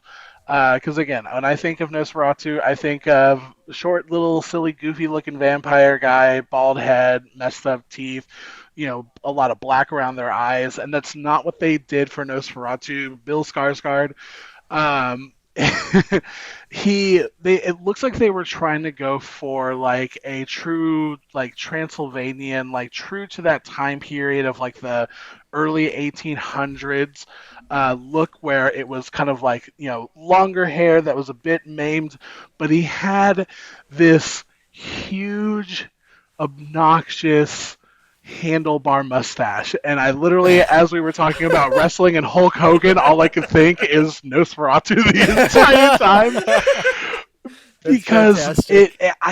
it kept, every time he was on screen with his face, it kept pulling me out of the entire immersion that movie is, where I'm like, that is the goofiest thing I could have ever possibly imagined putting on this vampire's face. And I can't take him seriously now because of this hell yeah brother stash he's got going on right now. And What you gonna do when the yeah, Hulkamaniacs go wild on you? and so it just like it pulled me out. And like when you look at like hairstyle choices and all that during that time, like it's something I was talking with my roommate about, and she nailed it on the head of like, I think they were trying to make him look like Vlad the Impaler. Mm. And that and that clicks and that makes sense, and I understand why they did that, but I also visually looking at it, I also do not understand why. Like I just it's unfortunate because I thought again I thought the writing itself was really done. I thought the pacing was great. The acting in it is really well done. It was just this one thing that makes me go from like this is a immediate hit, this is a absolute masterpiece to I just can't stop thinking about that mustache, and I don't mean that in a good way. Um, I mean, like, have you guys ever had anything where like a movie you thought was really good, but there was just that one thing that just completely derailed it for you? Mufasa. Um, Mufasa. Oh yeah, Timon and Pumbaa and all of that, right? Yep. Yeah. Like I don't if you had I just don't know if I've if you ever had had shaved that. that face. I don't know if I've ever had that directly, to be completely honest. Like there are some things because I watch a lot of CinemaSins videos, so I kind of have that analytical brain where there's some stuff I will sit there and nitpick for fun, but it's never been Yeah. it's stuff that I've always been able to hand wave away as movie tropes and not something that ever really ruined the experience for me. For me, it has to be something really big, like bigger than a mustache, for it to really ruin everything. You haven't seen this mustache. You don't know, man. Oh. Fair enough. But that's the thing, and I will say, like, I do like the fact that they stayed relatively pretty true to the original context of what Nosferatu was. Again, it was set in the right time period. It was set in Transylvania. The whole thing is really just focused around. Oh man, what is that? What is that actor's name? Um, he's been in a lot of things. I know he was in Renfield recently. Nicholas Holt. Like Nicholas Oh Holt yeah, yeah, is yeah. like the partner to Lily Rose Renfield was Depp's so character, good. Ellen Hutter. Um, like he's essentially he literally he plays as a like essentially like a real estate agent. And the movie really more so focuses around Ellen Hutter's character because she when she was a kid she was younger and she was lonely during her dreams. She kept trying to reach out to anyone to connect with, and somehow got connected with a with a 1,000-year-old vampire of all things. And the way they kind of get connected is Nicholas Holt's working for a firm in like essentially like as a real estate agent, and his boss is like, "Hey, there's a super creepy castle that wants to be sold in Transylvania. Can you go out there?" And he's like, "Yeah, man, I can go out there and do that."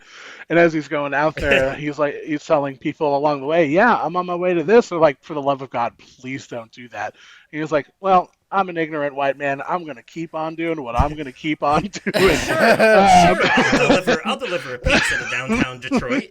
Yeah, exactly. Yeah, like, and he was like, "No, I'm getting this signature. I'm getting my commission." Like, and I'm like, "Oh man, like, I can't believe, man, capitalism be hitting for hundreds of years. Like, that's awesome."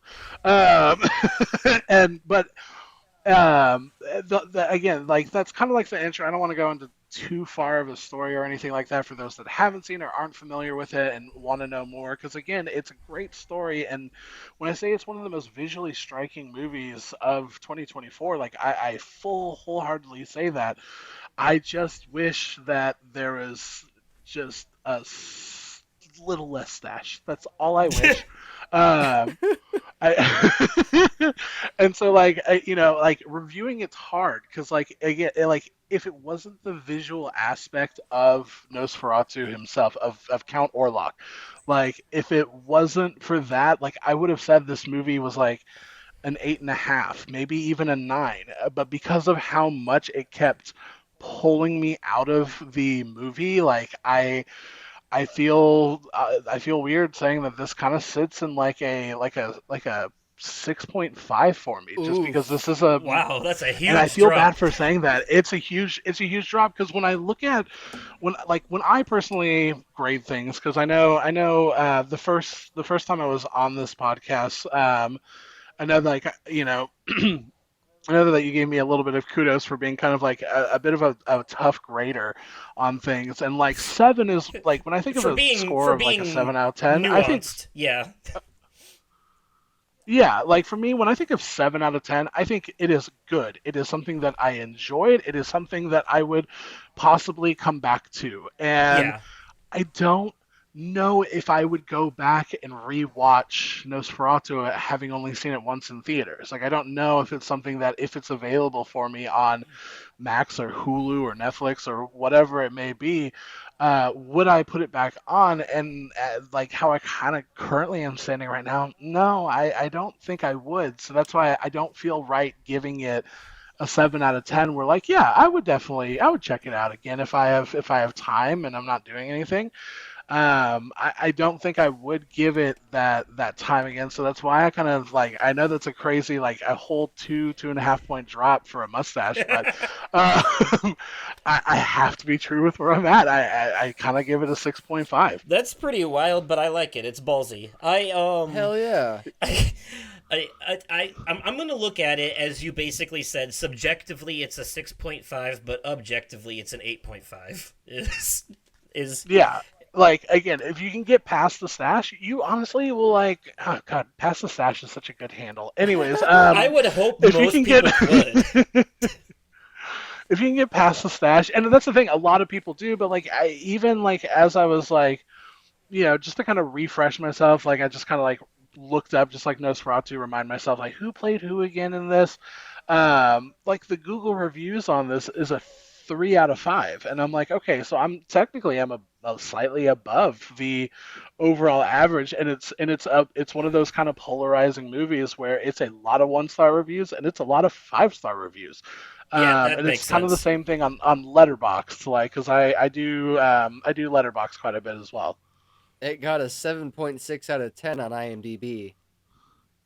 Yeah. Okay, yeah. So yeah. So maybe everybody else was also equally feeling the stash or not feeling the stash. Yeah, I'm actually curious. I'm gonna have to look into it now to see how many people have actually complained about that. That's like yeah, because if I went on to like I'm on Letterboxd as we're talking right now, and what's funny is I look at it, I gave it a 3 out of 5, and a podcast that I listen to a lot called Streaming Threes. They gave it a 4.5. One of my friends gave it a 5 out of 5. And but if you go on the reviews, which if anybody ever has downtime and wants a good laugh, please go and read reviews on Letterboxd because it's like 80% of the reason why I use this app. Um, but yeah, it's the 5 stars are really just making fun of the of Nosferatu and his mustache. Okay. Okay. Yeah, just for context, by the way, because I forgot, Squid Game Season 2 is sitting at an 83% on Rotten Tomatoes, so I think I was right on the money with my 8 out of 10. Nice. Nosferatu is definitely on my radar. Yeah, Yeah, I'm going to watch it at some point. I know Ryan and Carissa have seen it. Yeah. Did you ever talk to Ryan or Carissa about what they felt about the movie? I did not, but I'm hoping that he'll listen to this episode and leave a comment or something about it. I look forward to it. Ryan, I'm looking directly into your soul. I need to hear about what you thought about the mustache. I Not the movie. I don't care what you thought about the movie. What did you think about that stash? I want to know what he thought about the movie, but we can get both. We can get both. Yeah, see, now I'm definitely going to send this to him and tell him that there's a message for him in it, and he has to listen to it to find it. Yep. Directly from Brooksy. Yeah, exactly. Movie aside, tell me about that stash. Right. Alrighty then. Oh, man. Okay. Well, that was Squid Game Season 2, WrestleMania, or is it No. Monday Night Raw? Monday Night Raw Monday Night Raw on Netflix. and Nosferatu. The first two things are on Netflix. Nosferatu, is it available on streaming services yet, or is it still in theaters? I think it recently left theaters. So let me check. Let's see. Nosferatu stream. Looks like it's expected on premium video on demand on the 21st, which is on Tuesday. So you'll be able to purchase it to stream at home. But as far as like Netflix or anything, nothing decided yet. So available for digital rental and purchase by the time you're listening to this. So, All right, and with all that being said, let's transition into that topic. Let's go. It's time to play the music. It's time to light the light. It's time to meet the Muppets on the Muppets of the Night. All right, everybody, here we are at the topic of this episode, and if you've been confused about the title of the episode and you didn't read the description, now you'll know what it is. So I have to give some context for this. This is actually inspired a little bit by an episode of Bad Movies Rule when they reviewed National Treasure, and at the end of the episode they did a little bit where they Such were like, a good movie. they were like, what if this was a Muppets movie? Who would play who? Oh, well, Kermit would be Nicolas Cage, and Sean Bean would be the human actor, still, stuff like that. And I was like, oh, that gives me an idea. So I basically, like most of my good ideas, stole that and decided to expand it into an entire episode of a podcast. And so we're gonna basically take a bunch of different types of movies from different genres and stuff, and we're gonna Muppetize them. We're gonna basically replace the existing characters with Muppets, and who would play who, how it would be different, but also at least one human character has to remain, sometimes two, and we would decide who would be the remaining human character in that. I want to jump in with a really good one right off the bat because I've been thinking about this recently. I would say, and I know that this is redundant because they did Muppets Treasure Island, but I would say Pirates of the Caribbean, the first one. Yeah. Right? Mm-hmm. The human actor that stays is Johnny Depp as Jack Sparrow. Yes. Okay. Kermit is Will Turner. Miss Piggy is Elizabeth Swann, right?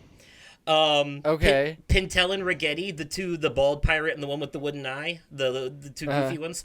Gonzo and Rizzo. Okay. Yep. Yeah. Okay. Yeah. I was kind of stuck on Barbossa, though. I was like, who should play Barbossa?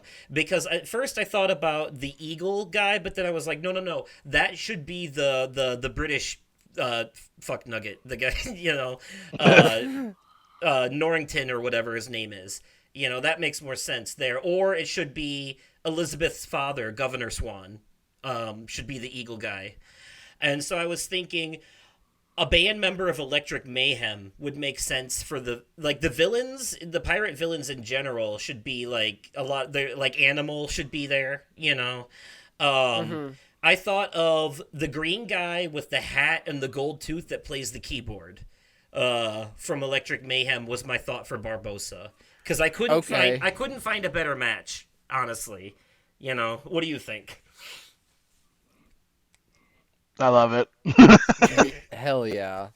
I couldn't think of a better match for Barbossa than him. I don't know, it makes sense. He's already got the gold pirate tooth and shit. He's got a beard, that works for me. And I couldn't think of it. I mean, I know there's more. There's a lot of side characters and stuff. Pirates on the good side and the bad side and all that, and British people. But like, just thinking of like the main cast, that's the best I could come up with. It's definitely.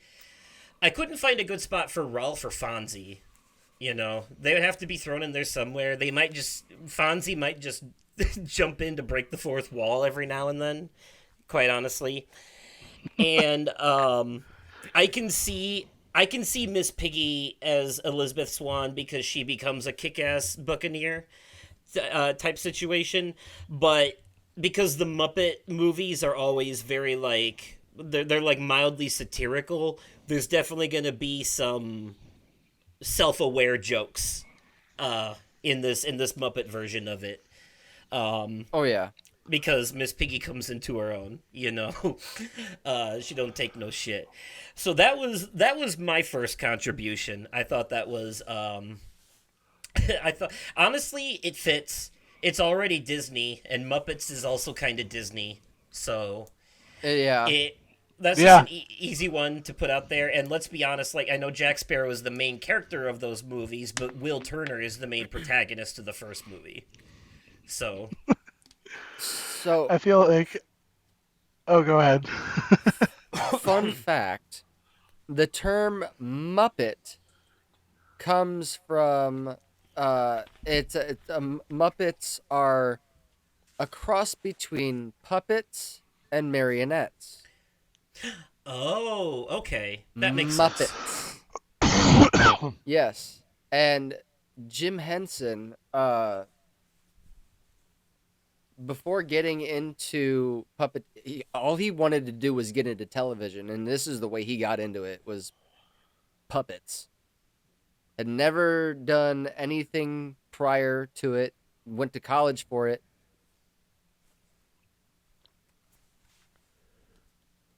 Okay. It was pretty interesting. Yeah. And there was something you were gonna say, Brooksy. Oh, I was just gonna say the first movie that popped into my head when you brought up this topic to me could not have gone in a farther opposite direction of your first bid. Yeah. And probably the most unhinged movie I could possibly think of in a Muppet scenario. Oh. Have um have either of y'all seen the movie Saltburn? No, but I'm aware. Saltburn. Saltburn. No, I don't think I have. I haven't, Okay. but I'm aware of the controversy. I know what the scenes are, the big scenes. Okay. Yeah, so I will tell you, and I don't know if I should really say this with my full chest, but I'm going to say it with my full chest. I loved that movie. When I say I love that movie, the first time I watched it, because I saw it opening weekend in theaters, myself, my wife, and one of our best friends, Allie, we walked out of that movie in dead silence of like, what the hell did we just watch? Like, what just happened? Like, did that movie really just exist? And it kind of sat and marinated on it for like a week or two. And then I went and saw it again before it left in theaters, and I was like, I weirdly think I kind of low-key loved this movie. And then it became available, and it is available because it is an MGM movie, which was bought by Amazon. So this movie is available for anyone that has Amazon Prime. Okay. So if either of y'all have Prime, because I know neither of y'all have seen it, I feel like it'll make the context of a Muppet version of this movie infinitely greater for y'all. I do think plan I'm- on watching it at some point. What I've heard is that it's a really good movie, but the kind of thing that you're gonna want to watch alone, and probably not more than once. Because Yeah, no, I've seen the movie because- like 12 times, and that I'm so ashamed but so proud of that statement. I've heard some people say it's just the big scenes are hard to sit through. Yeah, they are uncomfortable. That is not a movie you want to watch with your grandma. I would rather. Let me put it this way. My wife made the joke of like my dad was like, hey, "You guys want to watch something?" And Sam was like, "Yeah, let's watch Saltburn." And I looked at her and I was like, "Absolutely not." And my dad was like, "Is it like grotesque or something?" And I was like. For background, I had coaxed my dad into watching Borat when it first came out on DVD with love me that because movie. I really wanted to see. it. But that movie, I was like 14 when that movie came out. I knew nothing about it outside of like my wife. Like that's all I knew about the movie. It was rated R, and I wanted to see it. And so I sat there side by side, shoulder to shoulder with my dad watching that movie, and just every wall that we had was shattered that day. And so when my dad was like, "What is it, like grotesque or something?" and I looked at him, I was like, "Dad, I would rather watch Borat with you every day for the rest of my life before I watch this movie with you." And he was like, "Oh, okay, we're not gonna watch that movie then." Borat was But as pretty far as bad. like, I know Yeah, I know about the bathtub scene, and I'll leave yes. it at that. So, and that's the thing is so naturally, like Barry Keoghan's character Oliver, like he's gonna be Kermit, like that's gonna be the main character. Oh, I Barry Keoghan, I love him. He's so creepy. Yes, Yeah, like he's so creepy. Oh, and he's he was- flawless in this movie. He was great He is in flawless. He was great in Eternals. He was great in the Fantastic Beasts movies.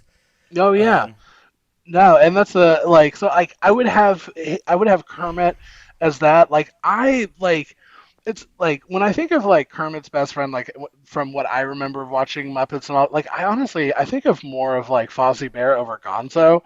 Um, I yeah, would put I would put Fozzie as Felix, who's kind of like one of the main male characters slash kind of interests in this movie.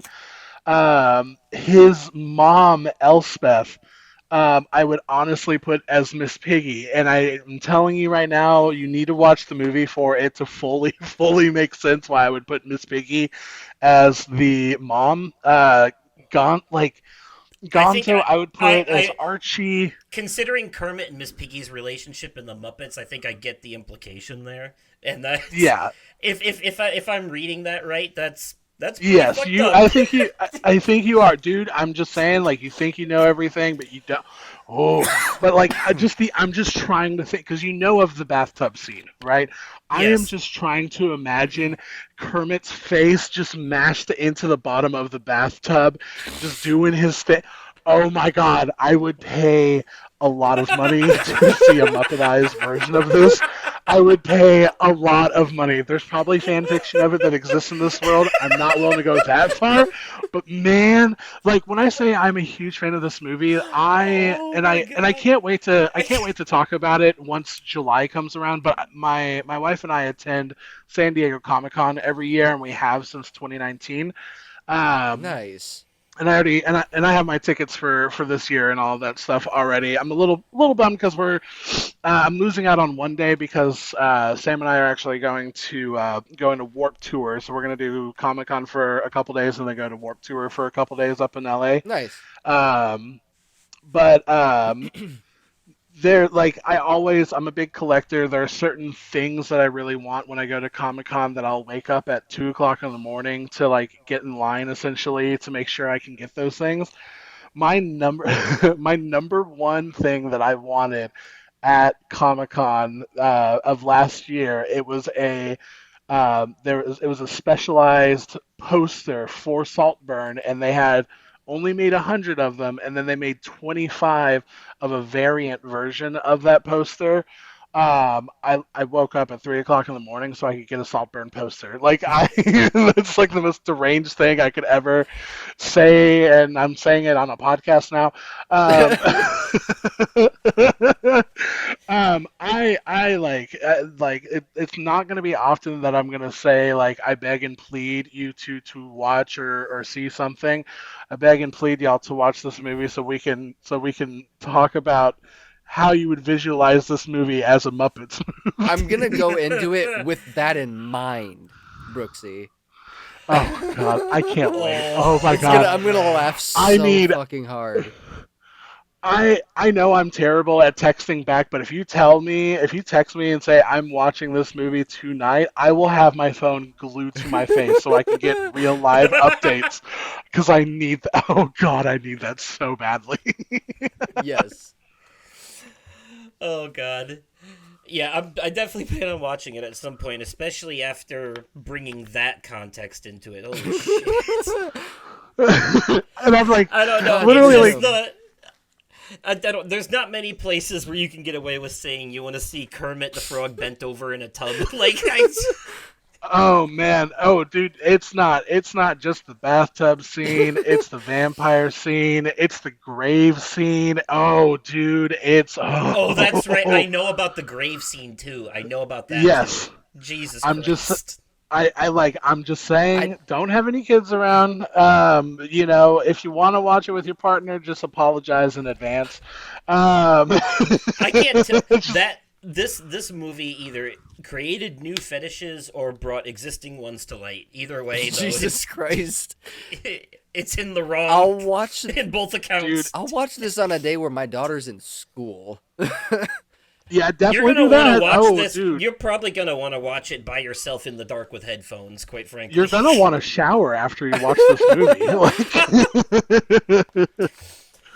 This is the kind of movie that you have to hide like it's porn. I think from what Jesus I- Christ. honestly, because yeah, like they're not wrong, man. They're not wrong. Like, I know nothing about this movie. Please don't You know Google what? it. Just That's- watch. Just yeah, go. that's This is even- one of those that's movies that even better. I really cannot express. Like I couldn't like. There is no better way to see this movie than to going in 100% blind, and you have that nugget of gold in your hand. Like, do not look anything up about this movie. Don't Yeah, do it. Like, I just haven't watch I it. haven't even seen this, and all I can say is that I've heard comparisons to like not obviously in like plot and all that, but like in terms of hard to sit through like vileness. I've heard comparisons to like Human Centipede. Oh So- Jesus! Yeah, I wouldn't say Human Centipede. I would say like Hostel? it's not like humans. No, I would say it's. Have either of y'all seen Old Boy? No. No, but I get what you're saying. This is that's- this. It's not. This is more.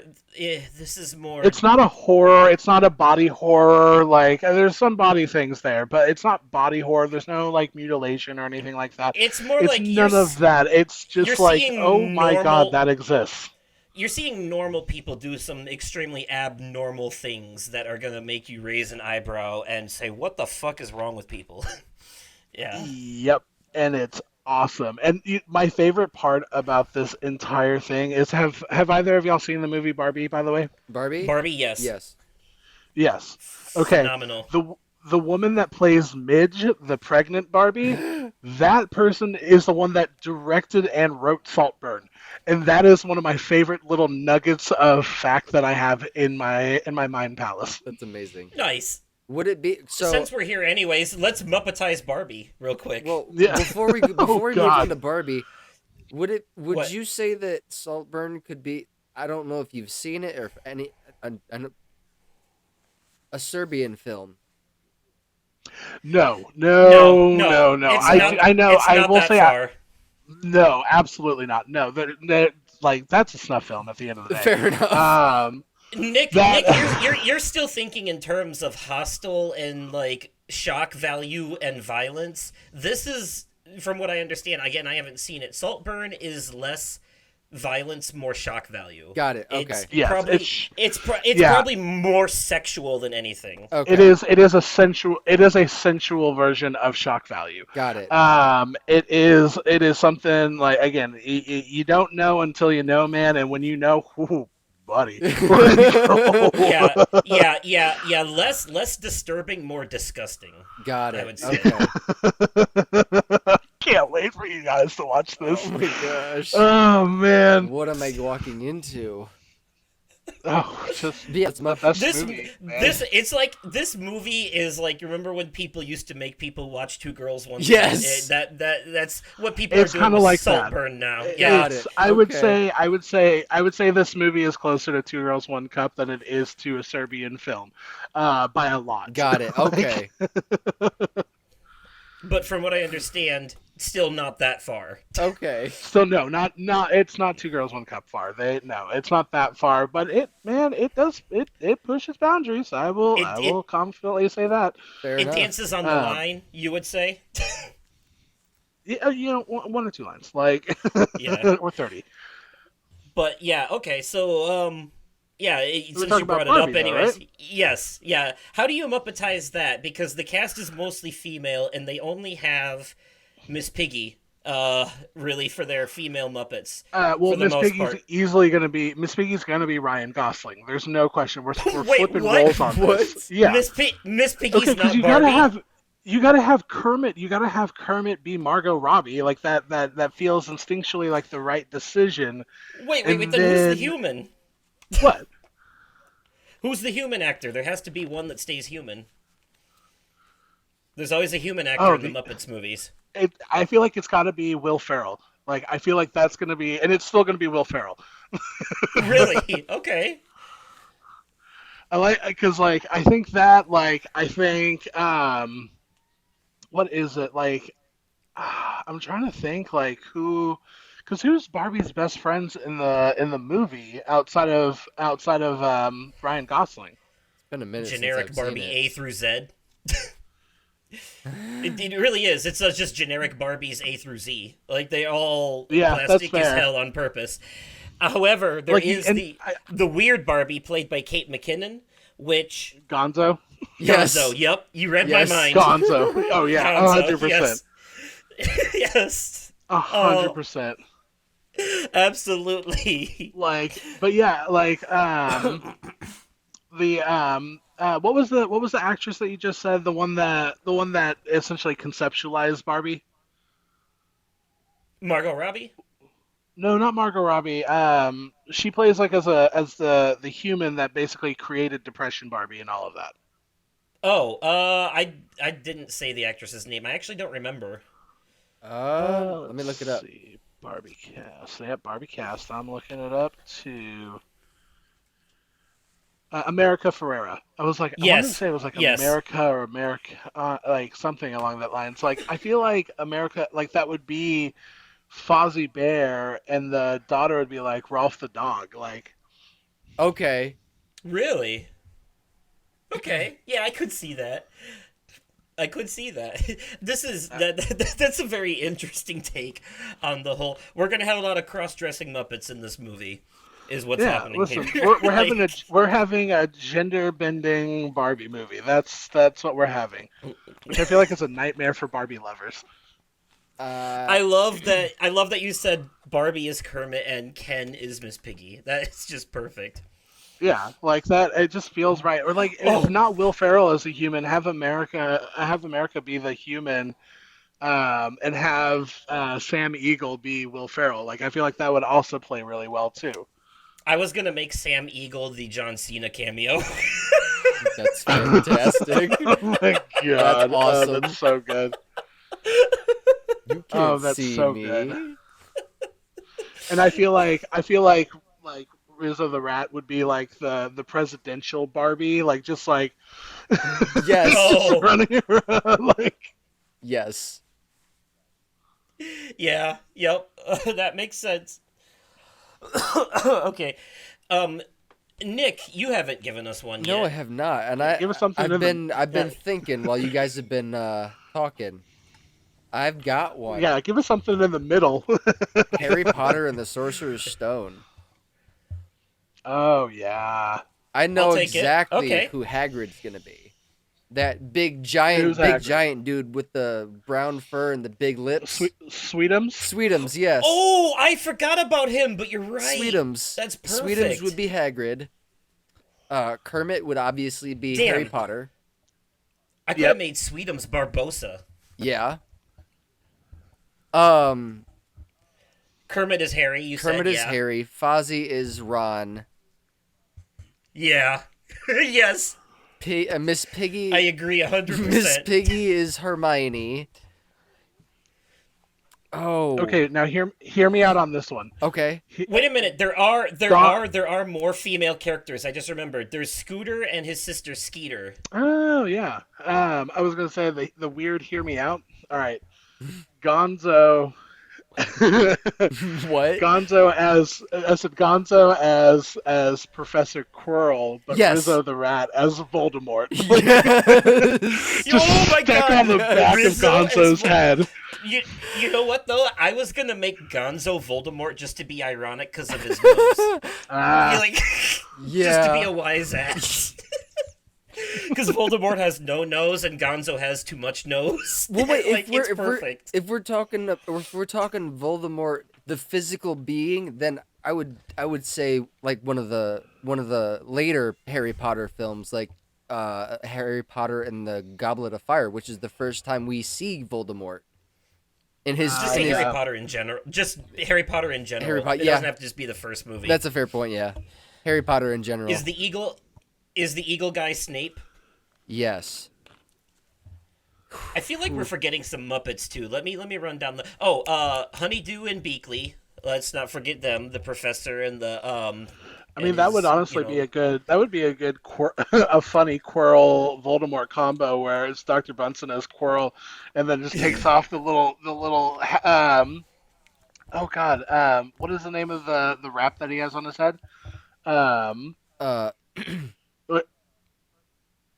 regardless, he takes the wrap off of his head, and all of a sudden you just hear me, me, me, me, me, me, and a speaker on the back. Yes. Oh god, that would be funny as hell. Uh, Yes. there was another Muppet. Oh, the Swedish Chef. I can't forget about him either. You know, diversity. She defeated the hurricane. He would be Filch.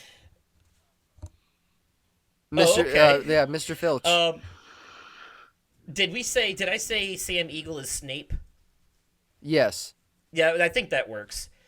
Yeah, it does. Yeah, that makes sense. Who's Dumbledore? Ooh, I think Dumbledore would be the one human character.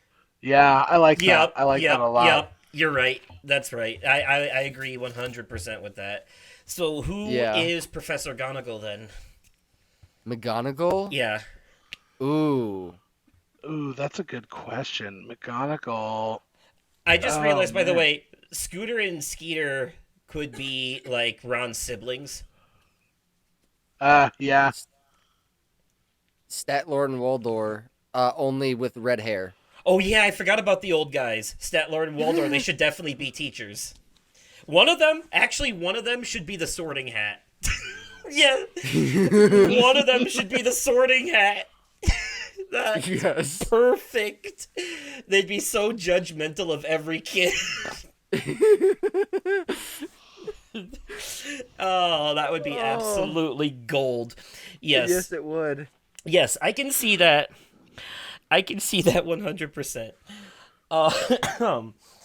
Okay. I want to keep it... I'm keeping it funny for the moment. A Muppets version of Fast and Furious. Ooh. Oh my god. Oh god, because we're all family Who would be here. Paul? Who would be who would be Paul Walker? Kermit. Oh, that hits. Paul different Walker? now. Oh man.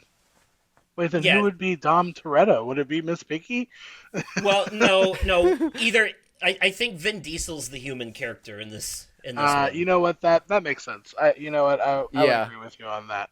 And it would stay Vin Diesel. Just picture Vin Diesel being like family to a bunch of Muppets. Yes, it's perfect. I love it. See, and I feel like Tyrese would be animal in that, like, because I love Tyrese's character in it. Tyrese Gibson is animal. Yeah, he is the wild one. Yes, he is. So who's Ludacris then? Ooh. See, I feel like Luda would be a great Gonzo. Like, I feel like Luda would be, because he is that super kind of goofy, weird character in the Fast and Furious series. Like, I feel like he would play that well. Hear me out. That does make sense. Miss Piggy as Letty. That's where I was yeah. gonna go to. That's where I was gonna go Yep, to. I love it. Yes. If Kermit is the main guy, then yeah, that makes sense. My It's real really the only question thing that is, makes sense. who is going to be playing Jason Statham? That's the real. Ooh. Not just him, but also The Rock, Hobbs and Shaw.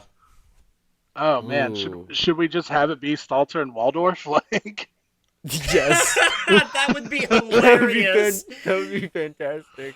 They're old as hell. For Jason Statham, it makes sense because one of them is short and bald. But yeah. oh my god, those two! And This is gonna be a fun one to go back and listen to. Imagine a Hobbs and Shaw parody that's just Statler and Waldorf the whole movie. I would watch it. Hobbs Listen, and Shaw.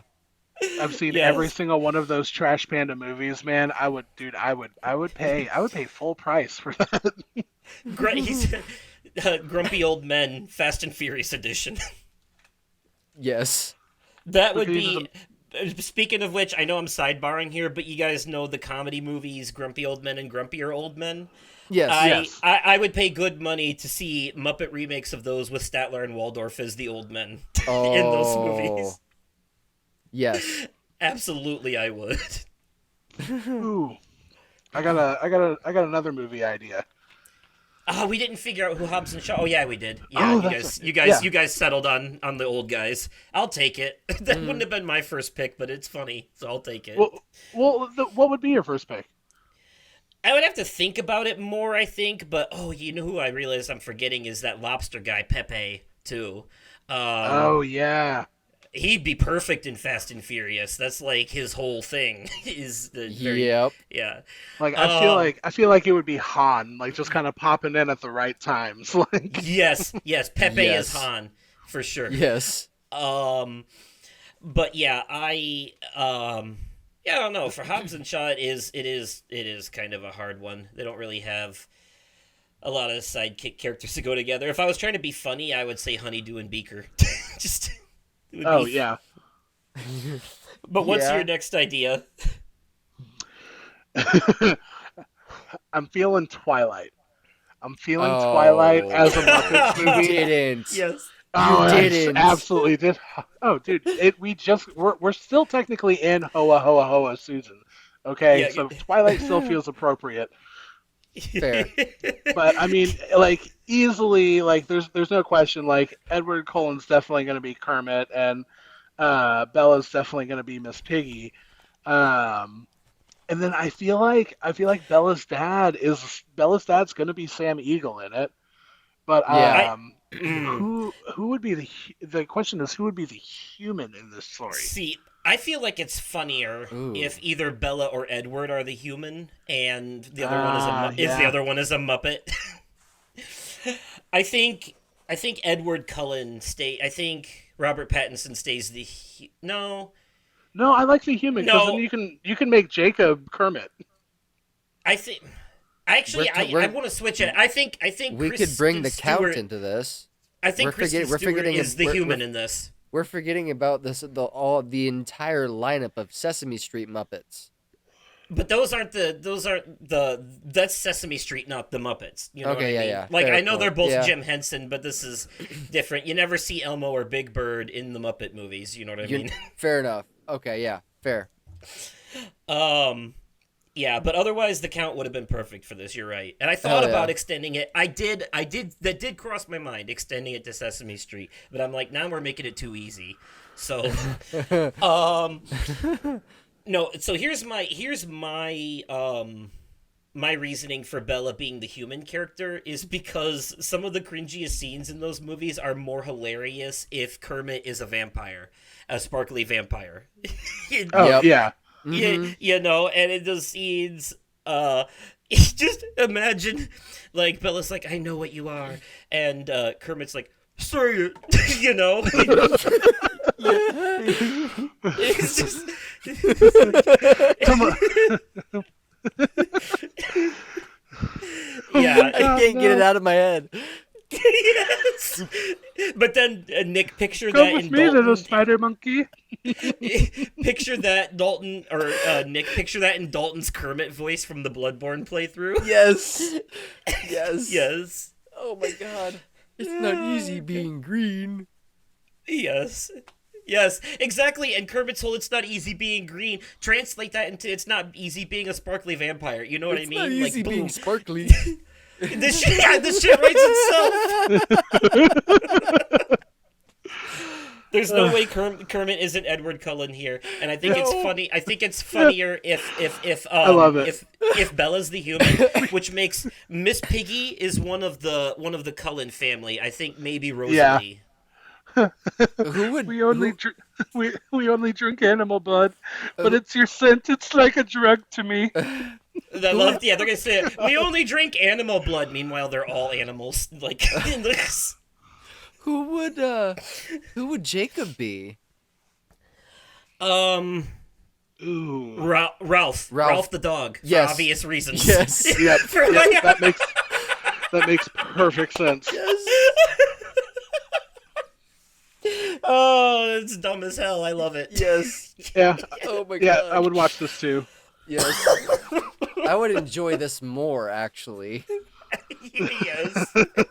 Listen, You're not those wrong. movies did age like a fine wine. Okay, if you haven't watched it recently, they are much better than I thought they were, and by much better, first- I mean much worse. The first look, I will admit that they did get better as they went. Like, the last two were actually pretty exciting. The first movie is still hot garbage, though. Yeah. All, yeah, like the last few, they can kind of get a pass for their cool action scenes and that like fake out thing where they killed everybody, but it was just a vision.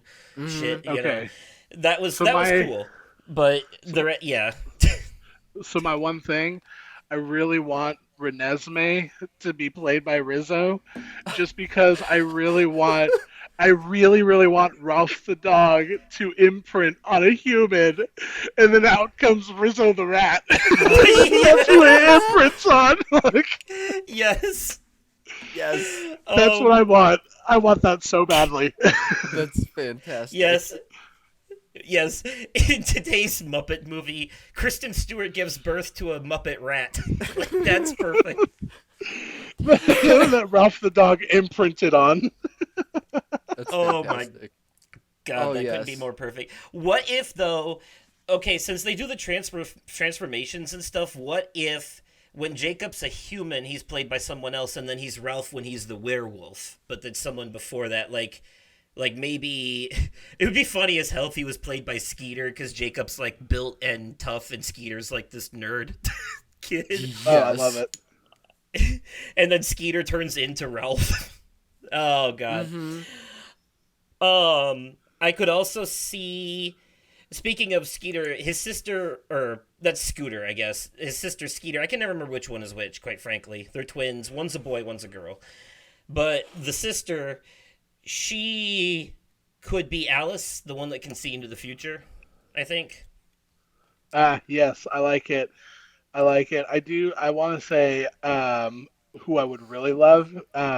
Jasper, the youngest of the vampires, the one that has the super wide eyes and just does nothing but stare at people and only Yeah, says like one or two words. I want that to be Beaker. Just wide open eyed staring, but just give it like yellow, give Beaker yellow pupils and just it's periodically go, me. it's funny that you say that because I was gonna say that the Cullens, the head of the household, the dad, um, Yeah. should be played by Doctor Honeydew because he's a doctor. Yes. Oh, yeah. No. And he's like always wearing a white lab coat whenever you Yep. see him. It'll be perfect. That is absolutely perfect. Um, wow, Who would Twilight Jacob's dad be? Was a great choice. Jacob's dad. Ooh. Jacob's dad could be Fozzie Bear. Yes. That or Sweetums. Ooh, Sweetums. Ooh. Yeah. Yeah. Yeah. Yeah, because he's the old hairy guy sitting in the rocking chair giving life advice to everybody. you know. But I do like to think that the what is it, Arrow, the main like antagonist in all of it, like oh god, who was I thinking that would play that? I was thinking of Pepe, the King Prawn playing as the main antagonist. Pepe. Oh man. Pepe is the main antagonist. Huh. Well, I guess it depends on which movie, but yeah, that makes sense. That kind of works with his accent and stuff because the villains in Yep, the later movies come straight from Italy. So yep. But it's in the Pepe accent. I love that though. Imagine if he plays the leader of those the vampires that find them playing the ball game in the first movie though, and he comes out and he's just like he's just like, "Oh, can we play?" Oh, I love it. It's just picturing the scenes from the movies being said in the voices of Muppets is makes it even funnier when you like hear it in their voice. Um, yeah, I absolutely love that. I I'm gonna take a walk on the wild side here, page from your book, and go completely nuts and say, um, the Saw movies. Ooh. oh my god, Who yes. This would be a rough Who, one to who pull would off, Jigsaw but be? I feel like Jigsaw would be the human, right? Like that feels like the right one. correct. That feels right to me. I think. Tobin Bell. It would stay Tobin Bell. Which, by the way, Yes. one of the nicest actors I think I've ever met in life. You've ooh. So I haven't really shared a whole lot of this. So my wife Sam, for the longest time, and she was like right in the middle of it when she and I first started dating. She has her like normal 9 to 5, like all of us do, and all of that stuff, normal job. She also did. She worked as a handler for Comic Cons. So have either of y'all gone to like any like normal Comic Con before? No, not the big There's ones. there's a Galaxy Con coming up this year that I'm hoping to go to. Okay, so when you I go to went like to a local Comic-Con in Rockford, Illinois at one point, and they had some things there, like they had a cosplay contest and stuff. One of Nick's exes I actually met for the first time there and won the cosplay contest for her Harley Quinn outfit. Yep. Or was like, no, I think she got like second place. I think the actual winner was the guy in the Iron Man suit. I can't remember one way or the other. okay, so But when you were I at did. that, I was just gonna say I did meet the voice of Lionel from the Thundercats there, and awesome. the guy who created the oblongs on Adult Swim. I met both of Oh, them. awesome! So whenever you met them, did they Nice. have like kind of like a booth table set up, and you could like have them Yeah. autograph something and take a photo, selfie kind of thing, and all that stuff Yep. there, right? Yep. Okay. Yep. So And like did they pictures of their stuff, their creations behind them and stuff right? on the So wall. Yeah. did they have like essentially like someone that was kind of like helping with like mediating the line, seeing what you wanted signed, help take the photos for selfies and stuff like that? Yeah, to a degree, it was a smaller event, so not as big Yeah. as you. But So yeah, so that plus one person with the celebrity, the title for that, it's called a handler. It's someone that handles the talent for the weekend while they're at a Comic Con. Sam did that. She was a handler and she worked for an agency that's based here in Southern California. But she would travel all around the country working at different Comic Cons with the talent that agency had. A lot of the talent that agency had was a lot of like horror icons and like 80s pop culture icons Ooh. and things of that nature. So because of Sam being in that world, I got to be treated like a very pretty princess the entire time I was with her. Where I was allowed to have access to green rooms. I was allowed to I was introduced to a weirdly large volume of celebrities over time. And now, granted, people That's that go, awesome. yeah, and it was very, very cool. Now, with Comic Cons, for the most part, they're mostly like D-list, C-list actors, maybe a few B-list actors. Like I know, like one of the bigger people that was part of their agency at the time because of how popular the show was Norman Reedus because of The Walking Dead. I cared infinitely more about Boondock Saints and Death Stranding than anything else. Um, but one of the people that was part of her agency was Tobin Bell. Nicest guy, like genuinely the nicest guy, and like he could tell I was really nervous when I met him because I am a huge Saw fan. It probably is my favorite horror franchise. Hell yeah. Um, and I think he could tell I was a little nervous, and like I took off my glasses and to take a photo, and he was like, "Did I tell you to take off your glasses?" I was like, "Oh no, no, no, no, sir." And like I put my glasses on, he was like, "Dude, relax, you're fine." And I'm like, "Okay." He goes, "What did I say? Put your glasses back on." I'm like, "No, stop doing the saw voice, man." stop doing the I saw would be like, voice.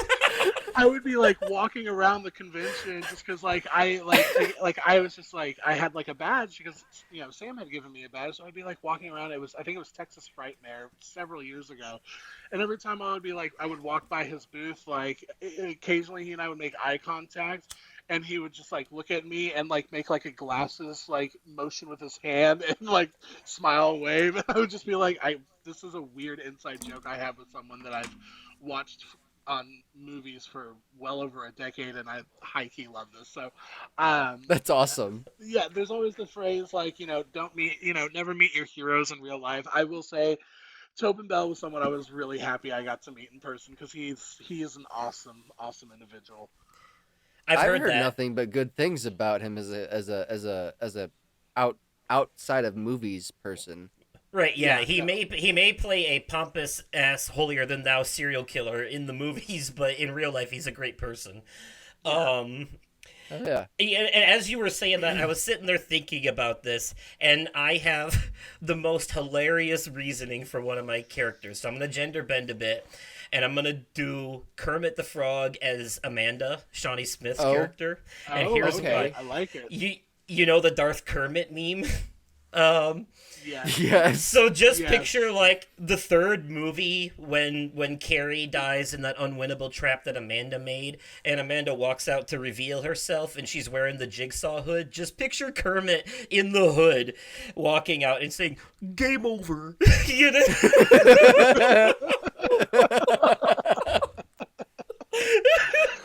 Yes. And you just have Dark Kermit's thirst for blood just get deeper and deeper as each movie ends, just gets more and more unhinged.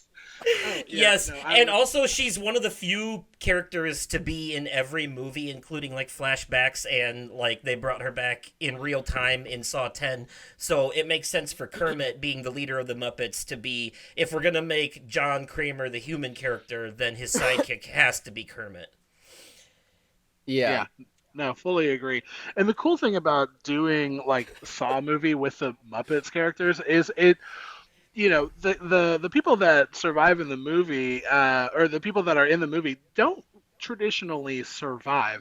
So you could just keep rinse and repeating each movie and just Yes. Yes. Since Muppets can't actually die, you can just recycle them as different like characters Yep. in traps in different movie, and, And like then- they would just be like, it would be like that scene in Ted where he rips apart and it's just stuffing everywhere. It'd be basically like that. Make it a little bit more realistic, and every time blood gets on the screen, that red stringy stuff. Yeah, love so it would be like that scene in Gen V, right? Mm-hmm. Yeah, Nick knows what I'm talking about. yeah. Oh no, Yes. I've seen Gen V. Okay, so you both know what I'm talking about. It would be like that. It would be like the Muppet Kills in Gen V. Oh, I love it. Yeah, would Yes. watch. Twist. Since we're on the topic of the Oh, I just want to say real quick, by the way, Hoffman would probably be Ralph, I want to say. Yeah. yeah, Does that work? yeah, Imagine Ralph turning, because he becomes the main antagonist of the series after the third movie, so... Yeah. Yeah. No, would watch. Would watch. Absolutely. What were you going to say, Nick? So the boys.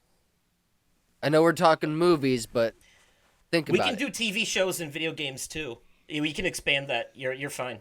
The boys. A Muppets version of The Boys. Who would the 7 be? Well, first of all, the human character is obviously Billy Butcher. Oh Yeah. yeah, 100%. Yes. Especially towards the later seasons when he starts losing his mind and just like, and Yes, Yes. absolutely. it's just Muppets. Homelander is Sam Eagle. Hands down. Obviously. No question. Obviously.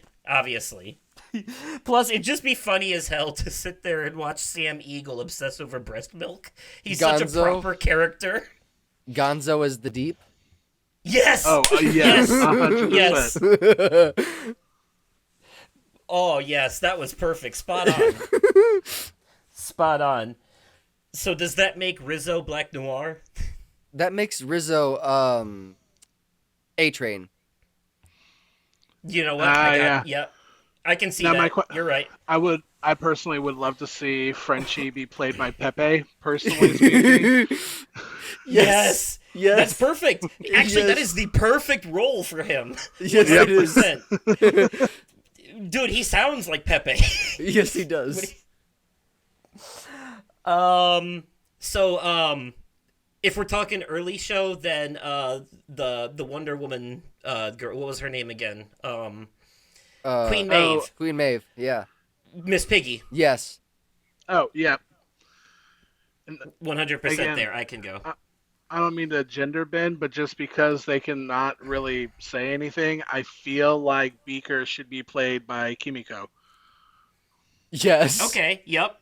That makes sense. Kermit That makes as sense. Who? Huey. Kermit as Huey. Yep. Yeah. Yep, that makes sense. That tracks. That sounds good. I'm trying to think What who's about Starlight. Starfire? Yeah, or Starfire, yeah. yes. Starlight. Starlight, yeah. Yeah, Ooh. Starlight. Starfire is Teen Titans. Yep, sorry, wrong thing. We're going to gender bend a little. Oh, did you? Oh, you. Gender bend a little bit. Fozzie? Oh, I No, would 'cause some love action Kermit- between Kermit and Fozzie. Kermit and Fozzie. Yeah. Kermit needs a love interest. I could see it being the twin between Skeeter and Scooter, the girl. I can't remember. Skeeter? I think Scooter? I think I can't remember which one is which. Scooter is the boy, Skeeter is the girl, I want to say. I could see Starlight being Skeeter, especially with her like mannerisms, personality, Yeah, and all okay. that. It definitely fits. Yes. I definitely think it fits. And then yeah, and then for the violence here, just use the same Muppets violence they used from Gen V. Who's Sweetum's again. gonna be? Mother Milk. Yes. I do. I love that. That's a good fantastic, one. Actually, yes. that would be great. I love how it's such a mixed match bag that you're putting all these Muppets characters together in some of these that hardly ever interact. Like Kermit's usually hanging out with like Fonzie and Gonzo and stuff, and here he's like with Sweetums and Pepe. Yeah, it's perfect. I absolutely love these crossovers. Hell yeah. Yeah, I'm not afraid to expand it into like TV shows and video games too. As long as it's reasonable. Like I think we could do a Muppets version of The Last of Us, right? Or Oh, yeah. Or hear me out. Supernatural? All right. How about, So, that show ran for 15 years, so there's so many characters. Yeah. There's so Yeah, many- I was gonna say, and the one thing is, I will say, I have been trying for so long to actually watch through Supernatural because it's one of Sam's favorite shows. She's watched Oh, all I of love it. it. I have made it through I've made it through all of season 1 and like half of season 2. Oof. And I know that by the end of season 2 into season 3, that's when it gets really good. I just like, I think the issue, it's two things. It's one, it's a mental block of just knowing that there's 15 seasons and there's 38,000 episodes per season, and each episode is like 45 minutes long. And I'm like, oh god, it just feels very. It's like It's a lot of It's like this. There's some dedication there. It's Yeah, definitely it's an like investment. it's like a Warner Brothers version of One Piece is what it feels like. Uh, and then I think the other aspect of it is, whenever I'm watching something, there's shows to focus on, and there's shows that are like background shows, and this is very much like a background show for like Sam or for like my roommate who also watched all of Supernatural. For me, I need to be invested in it, and so when we're all hanging out and like they've seen it, so they don't need to focus on it and start talking or playing on phone. I'm like, now I want to play on my phone, and now I'm not paying attention. And oh crap, 2 episodes went by. What happened again? Yep.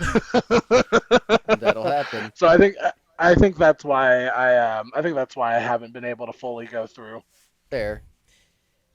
That show is a roller coaster anyways. It's got like Oh my it's gosh. got it's very up and down in the quality, because even though like seasons like 3 through 6 are amazing, season 7 they hit a speed bump again, and then it kind of like, and then it kind of fluctuates from there. But I will say that like the last couple of seasons were amazing, and there are some very, very creative episodes later in the show that like really, like the things that they do are very standoutish. Like an episode where people die in cartoony ways, and like an episode where they get trapped inside TV shows and stuff like that. Yeah. Ooh, I do actually. Was thinking there is another movie I just thought of. Oh. Because I'm pretty sure y'all talked about it the first podcast I was on. Wicked. Oh. Oh, Wicked. Oh, here you go, Nick. Oh. Your time to yeah. shine. Miss Piggy is Glinda. Kermit Yep, is and I feel like Kermit is Elphaba. Elphaba. Yep. I feel like the human should stay as Jeff Goldblum. Yes. That's just Yes. my own personal Yes. thought, Yes. as the wizard. Yes. You can't replace Jeff Like- Goldblum in anything. No. Yeah. Who would be Fiero? Fiero. Sweetums.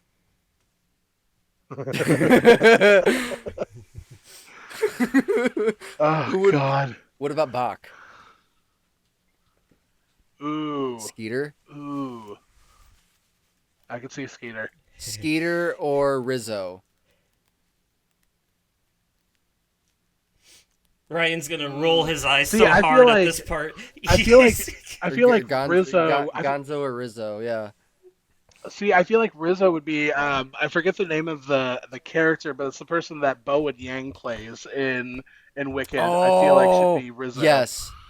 I agree 100% with that. A little gossip queen that they are. God, I love Bowen Yang. He's one of the best current SNL cast members.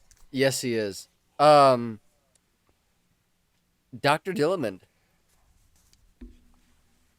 Who would Dr. Dillamond be?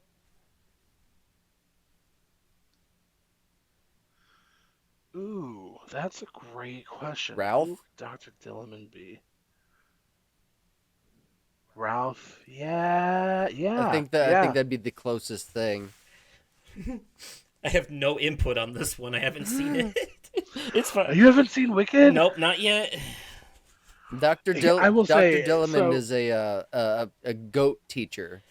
I will say my relationship with musicals is very touch and go. I don't like stuff like Rent and Mamma Mia, but I love stuff like Into the Woods and Sweeney Todd.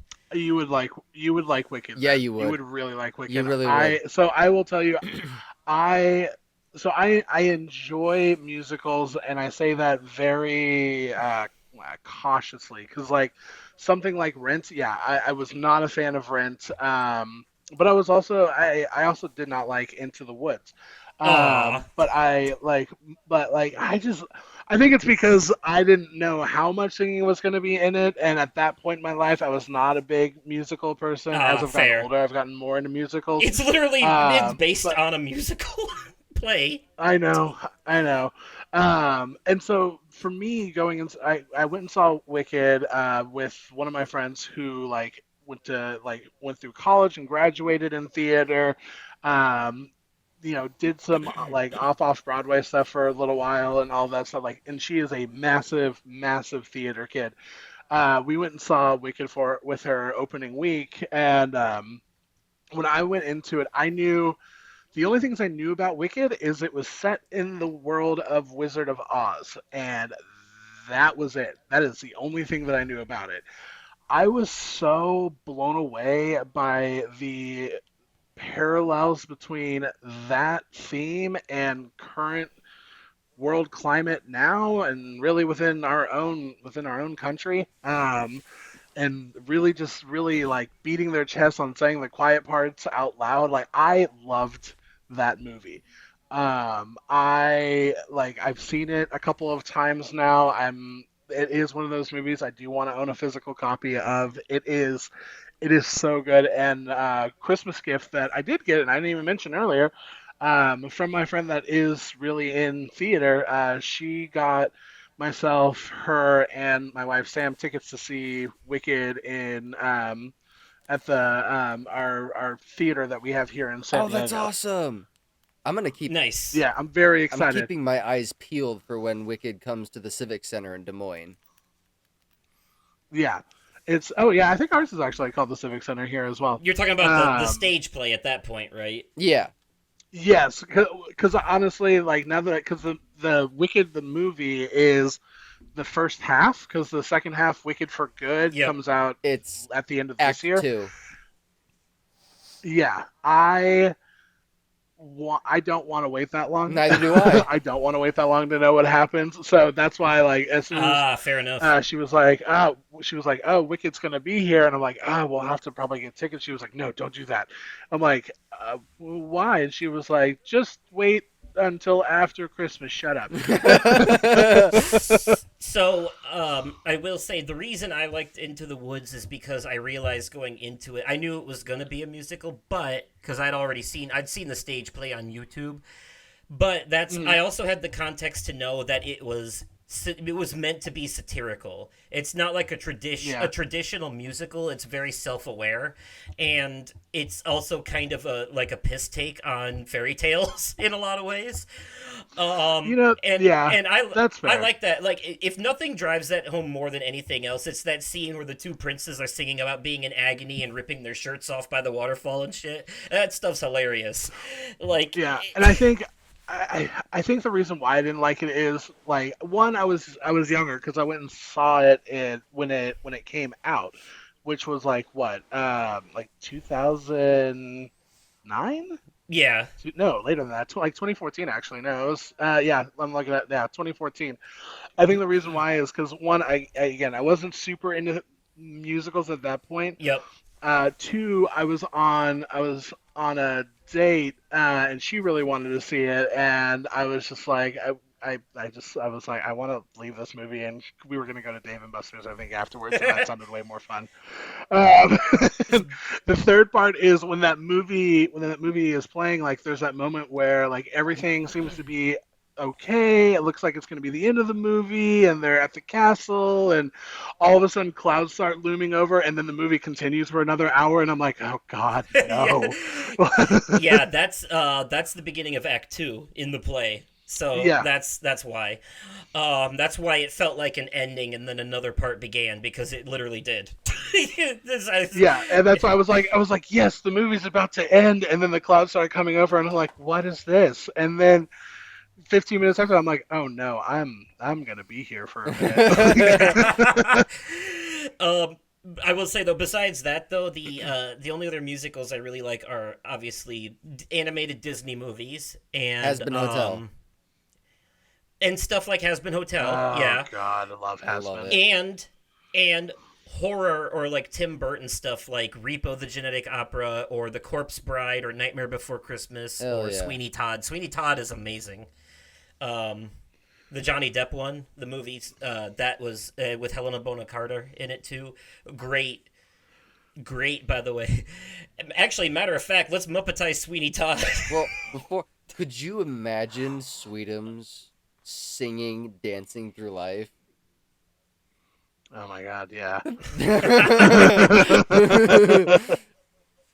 That's I want that now. yes. So do I.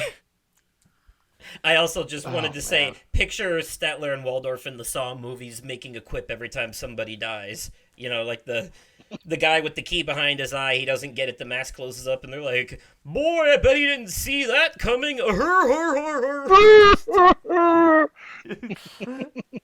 Yes.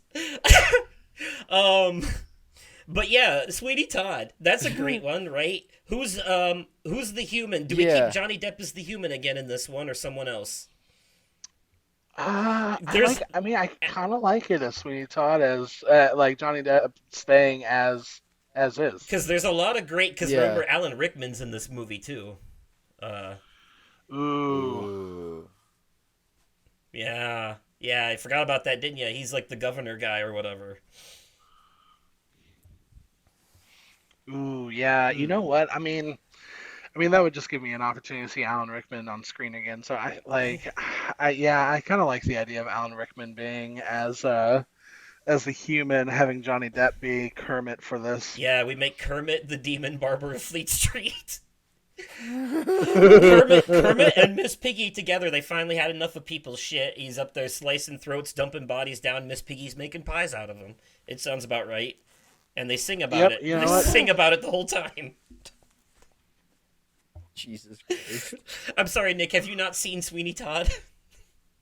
I have. It's just been a very long time, Okay. and I think I've only ever seen it once. I mean, Johnny Depp, Tim Burton, musical, horror movie. It's like everything you love. That's a fair point. You've seen it, Brooksy, I'm assuming. Oh yeah.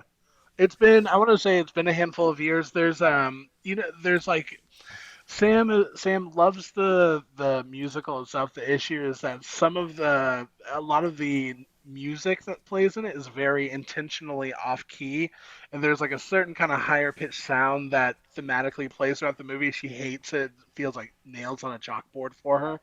So Uh, we haven't watched it in a while. Like I think the last time I watched it was before she and I started dating, and I want to say it was like right before she and I started dating. So it's been 8 years. You know, I'm gonna pretty prob- women. go Yeah. back and watch all of these movies with the Muppets in mind. And just laugh my ass off. Number one is Saltburn. Number one has to I be can't. Yes. I can honestly say though, I can see what she's saying though, because like the opening song of the movie has like the last line of the song is basically the kid with the newspaper, like the main kid of the movie just screeching at the top of his lungs about London. So I get what she's saying. I get where that's coming from. Yeah. Uh, I loved it though. Yeah, I also don't like when songs get too loud at the end of that. Like when it's really orchestral and they're like holding a long note at the end of the song, and sometimes that grates on my nerves too. But but not always. It depends on how it's mixed, honestly. Because you can, even if that, you can fix that in post, honestly, if you really want to. So, I have a funny one for us, by the way. Real quick, Family Guy, the TV show Family Guy. Like I was let's thinking the same thing. Let's replace the Griffins and like the reoccurring cast of the show, like Joe Quagmire, Cleveland, Herbert, Consuela. Oh. See, First of all, if I want to see Statler and Waldorf as the news anchors on TV. Yes. That would be fun. oh yeah, I see, and if like the I mean, you can't really say human. I guess the cartoon that stays a cartoon. I feel like it would. I personally would love it to be Stewie. If I was going to choose someone, I feel like See- Stewie would be the funny one. So Yeah. I feel like if Stewie were to be switched to a Muppet, there would be no better choice than Rizzo. Yeah, that's fair. Wait, what about Animal? And Quagmire. No, I was thinking. No, well, Pepe. I would think Pepe for Quagmire. yeah, Pepe. Yeah, Actually, see, my first thought for Quagmire was Rizzo. Okay. Because he is kind of a Alright. rat, and look at Quagmire. He's very scrawny. He's got a chicken neck. You know what I mean? Like, Yeah. Okay. Rizzo is Quagmire. Yeah. Who would Joe be? Sweetums. Ooh. See, I was gonna say Chris should be Sweetums. Oh yeah, you're right. No, you're right. Yes, 100%. Especially in the early seasons when Seth Green is doing Buffalo Bill voice for Chris. Oh, That's yeah. coming out of Sweetums is perfect. And I Yes. feel like I feel like Meg I feel like Meg would be Beaker. Just shut up, Beaker. Me. Like, Yes, absolutely. So I'm guessing Peter and Lois are Kermit and Miss Piggy. yep. That makes That- sense. yeah. So Would Gonzo who's be- Brian? Would Brian be Gonzo. Animal then? I was Ah. thinking that. Oh, Gonzo makes sense too. Oh, Animal would probably be Gonzo and Rizzo. Yeah, Gonzo and Rizzo. Gonzo being Brian, Stewie being Rizzo. Rizzo. would be hilarious. Yeah, Should we because those two are always hanging out anyways. That's true. That is true. But see, Rizzo. I feel like Rizzo's skeevy and fits Quagmire really well.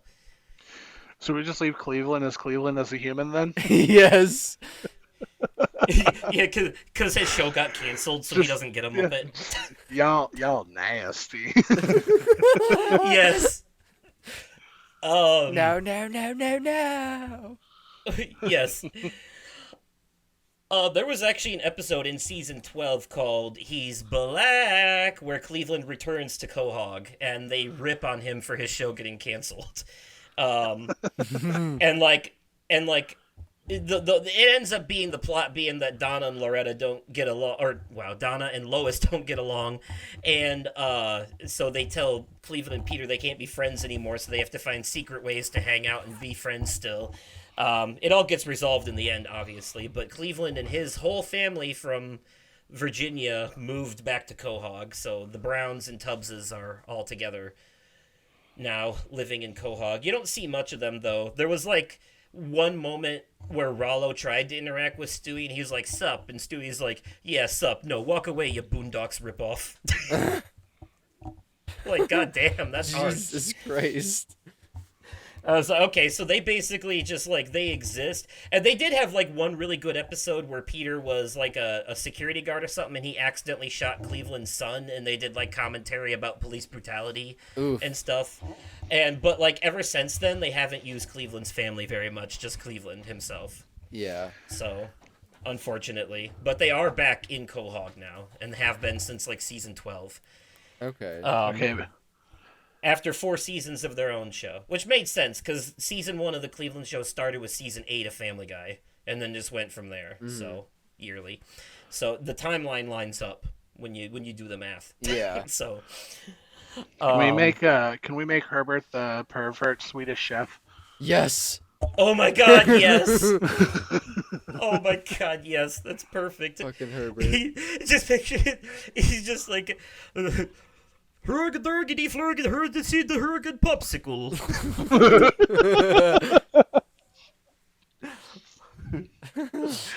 Oh man! Yep. I just like the Herbert's coming out of Yep. the show.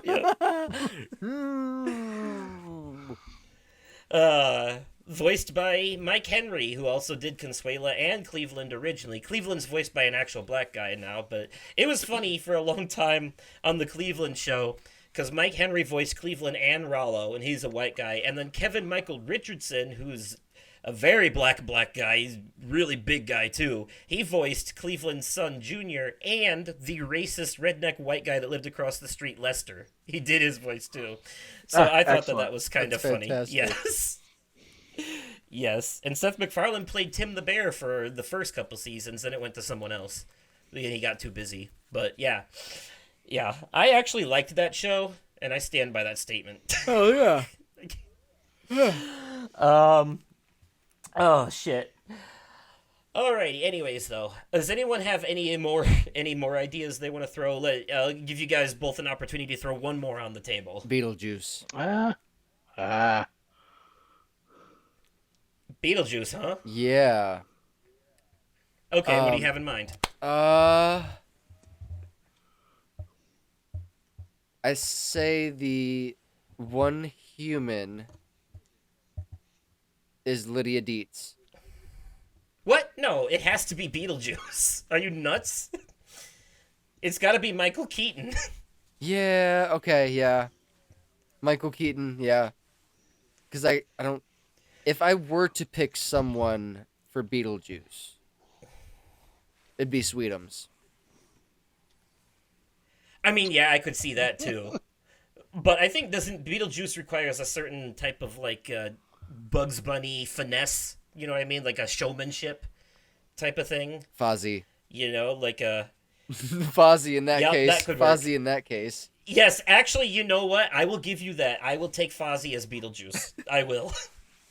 That sounds perfect, actually, now that you mention it. See, and that's like me thinking about it. Like I'm like if I'm thinking of like Kermit, Miss Piggy, like I'm thinking of like the original Beetlejuice because I'm thinking of like Alec Baldwin and Catherine O'Hara. Yeah.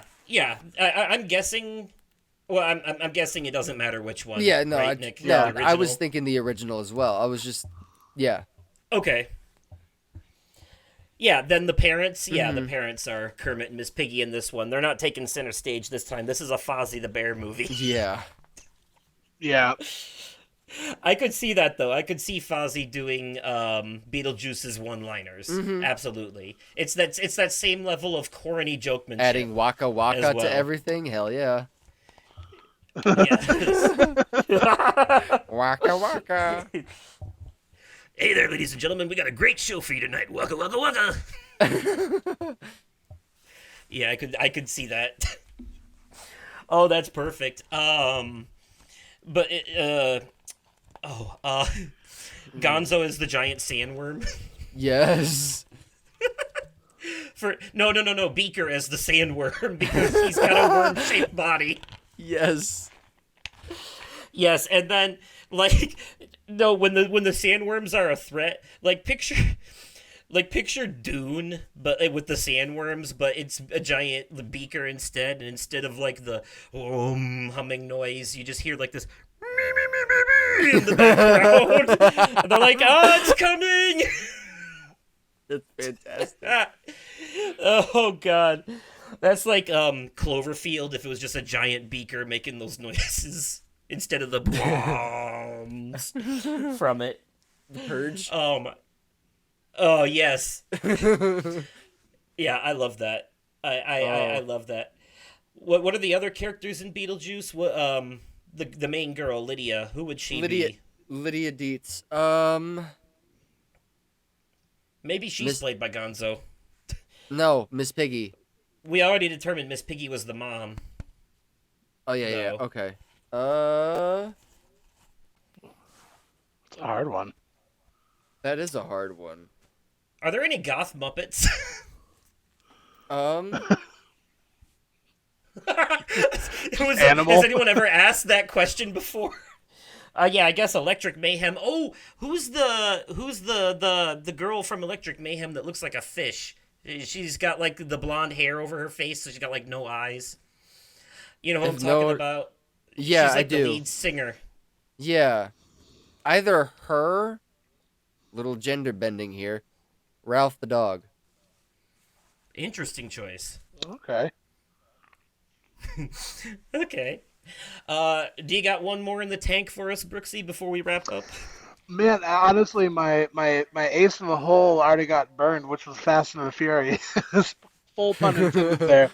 No, I didn't know I stole that from you. No, you're fine. I hadn't shared what we had prior to this, so I knew Saltburn was one that was going to be a safe choice in the sense of not a safe movie, but a safe in like I don't think they're going to choose this one.